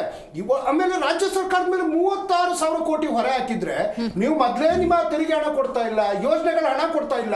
ಇದು ಬಂದು ರಾಜ್ಯ ಸರ್ಕಾರದ ಮೇಲೆ ತಲೆ ಮೇಲೆ ಹೊಡೆಯುವಂಥದ್ದು ಏನು ಅಂತ. ಮೇಡಮ್, ನರೇಂದ್ರ ಮೋದಿ ಅವರು ನಮ್ದನ್ನೆಲ್ಲ ಹೈಜಾಕ್ ಮಾಡ್ಕೊಂಡು ಏನೋ ಬಿಂಬಿಸೋದಕ್ಕೆ ಹೋಗ್ತಾ ಇಲ್ಲ. 2 ಕೋಟಿ ಉದ್ಯೋಗ ಕೊಡ್ತೀವಿ ಅಂತಿದ್ರಪ್ಪ, 22 ಕೋಟಿ ಉದ್ಯೋಗ ಕೊಟ್ಟಿದ್ದಾರೆ. ಡಿಜಿಟಲ್ ಇಂಡಿಯಾ ಅಂತಂದ್ರು. ಎಲ್ಲಿ ನೋಡ್ರು ಹ್ಯಾಕಿಂಗು, ಡಿಜಿಟಲ್ ಏನೇನು ನಡೀತಾ ಇದೆ ಇವತ್ತು, ಗೇಮಿಂಗು, ಗ್ಯಾಮ್ಲಿಂಗು ಪ್ರತಿಯೊಂದು ನೋಡ್ತಾ ಇದೀವಿ. ಗಂಗೆ ನಮಾಮಿ ಅಂತಂದ್ರು. ಅಲ್ಲಿ ಯಾವುದೋ ಒಂದು ಶೆಲ್ಟರ್ ಮಾಡ್ಕೊಂಡು ಸ್ವಿಮ್ಮಿಂಗ್ ಪೂಲ್ ತರ ಅದು ಶುದ್ಧ ತೋರಿಸಿ ಇಲ್ಲಿ ಅಶುದ್ಧದ ಬಗ್ಗೆ ಮಾತಾಡ್ತಾ ಇಲ್ಲ. ಫಸಲ್ ಬಿಮಾ ಯೋಜನೆ ಪ್ರೈವೇಟ್ ಕಂಪ್ನಿಗಳು ಉದ್ಧಾರ ಆಗ್ತಿದ್ದಾವೆ. ಇವತ್ತು ಏನೋ 1 ತಲೆಗೆ 10 ತಲೆ ಅಂತಂದ್ರು. ಇವತ್ತು ಎಷ್ಟೊಂದು ದಾಳಿಗಳಾಗ್ತಾ ಇದಾವೆ. ಇವತ್ತು ಆರ್ಟಿಕಲ್ 370 ಆಯ್ತು ಅಂದ್ರೆ ಈ ದೇಶ ಏನೇನು ರಕ್ಷಣೆ ಅದಲ್ಲ ಅಂದ್ರು. ಬೆಲ್ಗಾಮ್ ದಾಳಿ ಆಗ್ಲಿಲ್ವಾ? ಪುಲ್ವಾಮಾ ದಾಳಿ ಆಗ್ಲಿಲ್ವಾ? ದೆಹಲಿನಲ್ಲಿ ದಾಳಿ ಆಗ್ಲಿಲ್ವಾ? ಇನ್ನ ಪಠಾನ್ ಕೋಟ್ ಆಗಿರ್ಬೋದು. ನಾನು ಉದ್ದ ಲೀಸ್ಟ್ ಕೊಡಬಲ್ಲ. ಇವತ್ತು ಒಬ್ರಿಗೆ ಏನೋ ನಿಮ್ಮ ಅಕೌಂಟಿಗೆ 15 ಲಕ್ಷ ಅಂತಂದ್ರು. ಯಾರ ಅಕೌಂಟಿಗೆ ಎಷ್ಟು ಬಂದಿದೆ ಇವತ್ತು? ರಾಜ್ಯಪಾಲರು ಭಾಷಣ ಮಾಡಿದ್ರೆ ಕಾಂಗ್ರೆಸ್ನವ್ರು ಏನ್ ಅರ್ಥ ಮಾಡ್ಕೋತಾರೆ, ಮಾಡಿಲ್ಲ ಅಂದ್ರೆ ಏನ್ ಅರ್ಥ ಮಾಡ್ಕೋತಾರೆ? ರಾಜ್ಯಪಾಲರ ಅದು ಅವರ ಹಕ್ಕು. ಅವರು ರಾಷ್ಟ್ರಪತಿಯ ಪ್ರತಿನಿಧಿ. ನರೇಂದ್ರ ಮೋದಿ ಅವರ ಪ್ರತಿನಿಧಿ ಅಲ್ಲ, ಬಿಜೆಪಿಯವರ ಪ್ರತಿನಿಧಿ ಅಲ್ಲ. ಇದು ನಮ್ಮ ಕೂಲಿ ಕಾರ್ಮಿಕರ ನಮ್ಮ ಅಸ್ಮಿತೆ, ನಮ್ಮ ಹಕ್ಕು. ಸಂವಿಧಾನಿಕ ಬದ್ಧವಾಗಿ ಅವನಿಗೆ ಪಡೆಯುವಂತ ಹಕ್ಕಿನ ಬಗ್ಗೆ ಬಿಜೆಪಿಯವರು ಮಾಡ್ತಾ ಇರ್ತಕ್ಕಂತ ಏನು ವಾಸ್ತವಾಂಶ ಇದೆ, ರಿಯಾಲಿಟಿ ಮಾತಾಡಿ. ಇಲ್ಲಿ ಕಾಂಗ್ರೆಸ್ನವ್ರದಂತೂ ಸಪರೇಟ್ ಕೊಟ್ಟಿಲ್ಲ. ರಾಜ್ಯಪಾಲರೇ ಇದ್ರಿಂದ ಯಾವ ತರ ಒಳಿತಿತ್ತು, ಇದ್ರಿಂದ ಯಾವ ರೀತಿ ಒಳಿತಿಲ್ಲ. ನಿಮ್ಗೆ ಯಾಕೆ ಅಪನಂಬಿಕೆ ರಾಜ್ಯಪಾಲರ ಮೇಲೆ? ಅವ್ರಿಗೆ ಬರಲ್ಲ ಅಂತ ಅವ್ರು ಹೇಳ್ತಿದ್ರಂತ. ಅಲ್ಲಲ್ಲ, ಈಗ ನೋಡಿ ನಮಗೆ ಅಪನಂಬಿಕೆ ಇಲ್ಲ. ನಮಗೆ ಅಪನಂಬಿಕೆ ಇಲ್ಲ. ಮಾನ್ಯ ಘನವೆತ್ತ ರಾಜ್ಯಪಾಲರೇ, ದಯಮಾಡಿ ವಿಧಾನಸೌಧಕ್ಕೆ ಬಂದು ಮಾತಾಡಿ ಹೇಳಿ, ಬಿಜೆಪಿಯವರು ನಿಮ್ದು ನೀವು ಚರ್ಚೆ ಮಾಡಿ, ಕಾಂಗ್ರೆಸ್ನವರು ನಿಮ್ದು ನೀವು ಚರ್ಚೆ ಮಾಡಿ, ಫೈನಲ್ ಆಗಿ ಈ ಬಿಲ್ಲನ್ನ ಇಲ್ಲಿಗೆ ನಾವಂತೂ ರಾಜ್ಯ ಈಗ ಸರ್ಕಾರ ಅಂಥ ಪ್ರಮುಖ ವಿಚಾರವೇ ಇದೆ. ಕಳೆದ ಅಧಿವೇಶನದಲ್ಲಿ ಮಹೇಶ್ ತೆಂಗಿನಕಾಯಿ ಅವರು ಪ್ರಸ್ತಾಪ ಮಾಡೋವರೆಗೂ ಕೂಡ ನಾವು 5,000 ಕೋಟಿ ಲೆಕ್ಕ ಇಲ್ಲ ಅನ್ನೋದನ್ನು ಪ್ರಸ್ತಾಪ ಮಾಡಿದ್ದೀರಾ? ಒಂದ್ ನಿಮಿಷ, 5,000 ಕೋಟಿ ಏನು ಹಣಕಾಸು ಇಲಾಖೆನಲ್ಲಿ ಆ ಹಣ ಅಲ್ಲೇ ಇದೆ. ಅದೇನು ಹೇಳ್ತಿರೋದು? ಯಾಕೆ ಹೋಗಿಲ್ಲ ಜನಕ್ಕೆ? ಅಲ್ಲೇ ಯಾಕೆ ಇಟ್ಕೊಂಡ್ರಿ? ಅದನ್ನ ತಲುಪಿಸುವಂತ. ಈಗ ಆಯ್ತು, ಅವರೊಬ್ರು ಜನಪ್ರತಿನಿಧಿಯಾಗಿ ತೆಂಗಿನಕಾಯಿ ಕೇಂದ್ರ ಪ್ರಶ್ನೆ ಸರಿ ಅಂತ ನಾನು ಹೇಳ್ತೀನಿ. ನಾನು ಕೇಳ್ತಿರೋದು ಅದೇ. ಇವು ಕೂಡ ಇದೇ ಜಂಟಿ ಅಧಿವೇಶನದಲ್ಲಿ ಚರ್ಚೆಗೆ ಬರಬೇಕು. ಆ ವಿಚಾರ ಕೂಡ ರಾಜ್ಯಪಾಲರ ಭಾಷಣಕ್ಕೆ ಹೋಗ್ಬೇಕಂದ್ರೆ ಇಲ್ಲ ಮೇಡಮ್, ಹಾಗಲ್ಲ. ಪರ್ಟಿಕ್ಯುಲರ್ಲಿ ಇದು ಯಾವ ಅಧಿವೇಶನವನ್ನ ವಿಶೇಷ ಅಧಿವೇಶನ, ಅದು ಈ ನೆರೆಗಕ್ಕೆ. ಅದೇ ನಾನು ಹೇಳ್ತಿರೋದು, ರಾಜ್ಯಕ್ಕೆ ರಾಜ್ಯ ಸರ್ಕಾರದಿಂದ ಆಗುವಂತಹ ಅನ್ಯಾಯಗಳ ಬಗ್ಗೆನೂ ಆಗ್ಬೇಕಲ್ವೇ ಚರ್ಚೆ? ಅದಕ್ಕೆ ಅವರು ಬಿಜೆಪಿಯವರು ಸ್ವಾತಂತ್ರ್ಯರಿದ್ದಾರೆ. ಸ್ಪೀಕರ್ ಅವರು ಪಕ್ಷದ ಸ್ಪೀಕರ್ ಅಲ್ಲ, ಅವರು ರಾಜ್ಯಪಾಲರಾಗಿ ಯಾವುದೇ ಪಕ್ಷ ಇಲ್ದವರು. ಇವ್ರು ಬೇಕಂದ್ರೆ ಕೇಳ್ಕೊಬಹುದು, ಮುಖ್ಯಮಂತ್ರಿಗಳನ್ನು ಕೇಳ್ಕೊಬಹುದು, ವಿಶೇಷ ಅಧಿವೇಶನ ನಮಗ್ ಬೇಕು ಚರ್ಚೆಗೆ ಅಂತ. ಇರೋ ಅಧಿವೇಶನದಲ್ಲಿ ನೆಟ್ಟು ಮಾತಾಡ್ತಾನೆ, ಆ ಅಧಿವೇಶನ ಬಿಟ್ಟು ಹೊರಗಡೆ ನಡೆಯೋರು ಯಾವತ್ತಾರು ಒಂದೇ ಒಂದು ವಿರೋಧ ಪಕ್ಷ ತೂಕವಾಗಿ ಏನಾದ್ರು ವಿಧಾನಸೌಧ ಒಳಗೆ ಮತ್ತೆ ಹೊರಗೆ ನಡ್ಕೊಂಡಿದ್ದಾರೆ. ಯಾವ ನೈತಿಕತೆ? ಆಳಕ್ಕೂ ಲಾಯಕ್ಕಿಲ್ಲ, ವಿರೋಧ ಪಕ್ಷದಲ್ಲಿ ಕೂರಕ್ಕೂ ಲಾಯಕ್ಕಿಲ್ಲ ಬಿಜೆಪಿ. ರಾಜ್ಯದ ಘನತೆ ರಾಜ್ಯಪಾಲರು ಅಂದಾಗ ಬೇಡದ ಅಂಶಗಳನ್ನು ಕಿತ್ತಾಕಿ ಇರೋ ಈ ವಿಷಯಗಳನ್ನು ಪ್ರಸ್ತುತಪಡಿಸಿ ರಾಜ್ಯದ ಘನತೆ ಎತ್ತಿ ಹಿಡಿಬಹುದು. ನೋಡಿ ಮೇಡಮ್, ಇವತ್ತು ಇದೇ ರಾಜ್ಯ ಸರ್ಕಾರದಲ್ಲಿ ಇದೇ ಗವರ್ನರು ವಿಧಾನಸೌಧದಲ್ಲಿ ಬಂದು ಸದನದಲ್ಲಿ ಭಾಷಣ ಮಾಡಿದ್ದು ನೋಡಿದ್ವಿ. ಇವ್ರು ಮಾಡಿರೋದೊಂದು, ಹೇಳಿರೋದೊಂದು. ಇವ್ರು ಮಾಡ್ಕೊಟ್ಟಿರೋ ಪ್ರತಿಗಳು ನೋಡಿದ್ರೆ ಬರೀ ಇವ್ರು ಮಾಡಿದಲ್ಲ ಭ್ರಷ್ಟಾಚಾರ ರಾಜ್ಯದ ಕಣ್ಣಿಗೆ ಕಾಣಿಸ್ತಾ ಇದೆ. ಮತ್ತೆ ಸಾಧನೆಗಳನ್ನ ರಾಜ್ಯಪಾಲರ ಕೈಯಿಂದ ಓದಿಸಿರೋದು ರಾಜ್ಯದ ಜನ ನೋಡಿದ್ದೀವಿ, ಕೇಳಿದ್ದೀವಿ. ಸೊ ಇವಾಗ ಮಾಡಿರೋದು ಏನೋ ಸಾಧನೆಗಳು ಈಗ ಏನಾದರೂ ಜನಕ್ಕೆ ಲಾಭ ಇದ್ದರೆ ಖಂಡಿತ ರಾಜ್ಯಪಾಲರು ಮಾಡೇ ಮಾಡ್ತಾ ಇದ್ರು. ಜನದ ಅಭಿವೃದ್ಧಿ ಮುಖ್ಯ ರಾಜ್ಯದ್ದು. ಸೊ ಆ ಒಂದು ಅಂಶಗಳಿದ್ದಿದ್ರೆ ಖಂಡಿತ ಭಾಷಣ ಮಾಡ್ತಾ ಇದ್ರು. ಎಲ್ಲ ಒಂದ್ ಕಡೆ ಇವ್ರನ್ನ ಎಲ್ಲ ತಿರಸ್ಕಾರ ಮಾಡ್ತಾ ಇದ್ರೆ, ಅದರಿಂದ ಹಿಂದೆ ಉಳಿತಾ ಇದ್ರೆ ಅಲ್ಲೇನೋ ಒಂದು ಸಮಸ್ಯೆ ಇದೆ ಅಂತ ಅಲ್ವಾ? ಸೊ ಅದನ್ನು ಮುಂದಿನ ದಿನಗಳಲ್ಲಿ ರಾಜ್ಯಪಾಲರ ಹತ್ರ ವಿಶ್ಲೇಷಣೆ ಮಾಡೇ ಮಾಡ್ತಾರೆ. ಯಾಕಂದ್ರೆ ಯಾವ್ದು ಸರಿ ತಪ್ಪು ಅಂತ ಈ ರಾಜ್ಯದ ಘನವೆತ್ತ ರಾಜ್ಯಪಾಲರಿಗೆ ಸರಿಯಾಗಿ ಗೊತ್ತಿದೆ. ಅದನ್ನ ಕಾಂಗ್ರೆಸ್ ಇಂದ ಹೇಳ್ಸ್ಕೊಂಡ್ ಮಾಡ್ಬೇಕಾಗಿರೋದು ಏನಿಲ್ಲ. ಆಮೇಲೆ ಇವರು ಮಾತೆತ್ತಿದ್ರೆ ಕೇಂದ್ರ ಸರ್ಕಾರ ಅಂತ ಹೇಳ್ತಾರೆ, ಕೇಂದ್ರ ಸರ್ಕಾರ ಕೈಗೊಂಬೆ ಅಂತಾರೆ. ಇವ್ರು ಏನ್ ಮಾಡಿದ್ದಾರೆ ಇವತ್ತು ಹೇಳ್ತಾರೆ ಯುವ ಪೀಳಿಗೆ. ಇವತ್ತು ಏನ್ ಹೇಳ್ತಾ ಇದ್ರೆ, ಇವತ್ತು ಉದ್ಯೋಗ ಸೃಷ್ಟಿ ಮಾಡಿಲ್ಲ ಅಂತ. ಯುವ ಪೀಳಿಗೆ ಎಲ್ರಿ ಸೃಷ್ಟಿ ಮಾಡಿದ್ದೀರಾ ನೀವು? ಇವತ್ತು ನಮ್ಮ ಶಶಿಕಾಂತ್ ಅವರು ಹೇಳ್ತಾರೆ ಭಾಷಣ ಅಂತ. ಸರ್ವಸಾಮಾನ್ಯರಿ, ನಾನು ಭಾಷಣ ಎಲ್ಲ ನೀವು ಬೆಳಿಗ್ಗೆ ಎದ್ದು ಒಬ್ಬ ಬೀದಿ ವ್ಯಾಪಾರಿಯಿಂದ ಹಿಡಿದು ಒಬ್ಬ ಉನ್ನತ ಕೆಲಸಗಾರ ಗಂಟ ಕೇಳಿದ್ರು ಜ್ವಲಂತ ಸಮಸ್ಯೆಗಳು ಜನ ಸಾಯ್ತಾ ಇದ್ದಾರೆ. ಒಂದಾದ್ರೂ ಪರಿಹಾರ ಮಾಡಕ್ಕಾಯ್ತಾ ಇವರು? ಪರಿಹಾರದ ಯಾವ್ದನ್ನ ವ್ಯವಸ್ಥೆ ಇದೆಯಾ? ಏನಾದ್ರು ಒಂದು ಪರಿಹಾರ ಮಾಡಿದ್ವಿ, ರಾಜ್ಯದಲ್ಲಿ ಇಂಥ ಸಮಸ್ಯೆ ಆಗೋಗಿತ್ತು, ಇದು ಪರಿಹಾರ ತಂದಿದ್ವಿ ಅಂತ ಏನಾದ್ರು ಸರ್ಕಾರ ಏನಾದ್ರು ಬಂದಿದ್ಯಾ? ಆಯ್ತು, ಇವತ್ತು 5 ಗ್ಯಾರಂಟಿಗಳಿಗೆ ಇವತ್ತರೆಗೂ ಶ್ವೇತಪತ್ರ ಕೊಟ್ಟಿದ್ಯಾ? ಕೇಂದ್ರ ಸರ್ಕಾರದ ಅನುದಾನ ಅವ್ರು ಕೇಳ್ತಾ ಇದ್ರಲ್ಲ, ಕೇಂದ್ರ ಸರ್ಕಾರ ಅನುದಾನಕ್ಕೆ ನಮಗೆ ಕೇಂದ್ರ ಸರ್ಕಾರ ಇಷ್ಟು ಅನುದಾನ ಕೊಟ್ಟಿದೆ. ಕೇಂದ್ರ ಸರ್ಕಾರ ಇಷ್ಟು ಅನುದಾನ ಕೊಟ್ಟಿದೆ. ಆ ಅನುದಾನಕ್ಕೆ ನಾವು ಇಷ್ಟು ಖರ್ಚು ಮಾಡಿದ್ವಿ ಅಂತ ಒಂದು ಕೈಗೊಂಬೆ ತೋರ್ಸಷ್ಟೇ, ಒಂದು ಕೈ ಮಾಡಿ ತೋರ್ಸಕ್ ಅಷ್ಟೇ ಅವ್ರ ಕೈಯಲ್ಲಿ ಆಗೋದು. ಅದಕ್ಕೆ ಇವತ್ತು ದೇಶದಲ್ಲಿ ಕಾಂಗ್ರೆಸ್ ಇಲ್ಲ. ಇವೊಂದು ಏನಿವತ್ತು ಅಧಿವೇಶನ ವಿಶೇಷ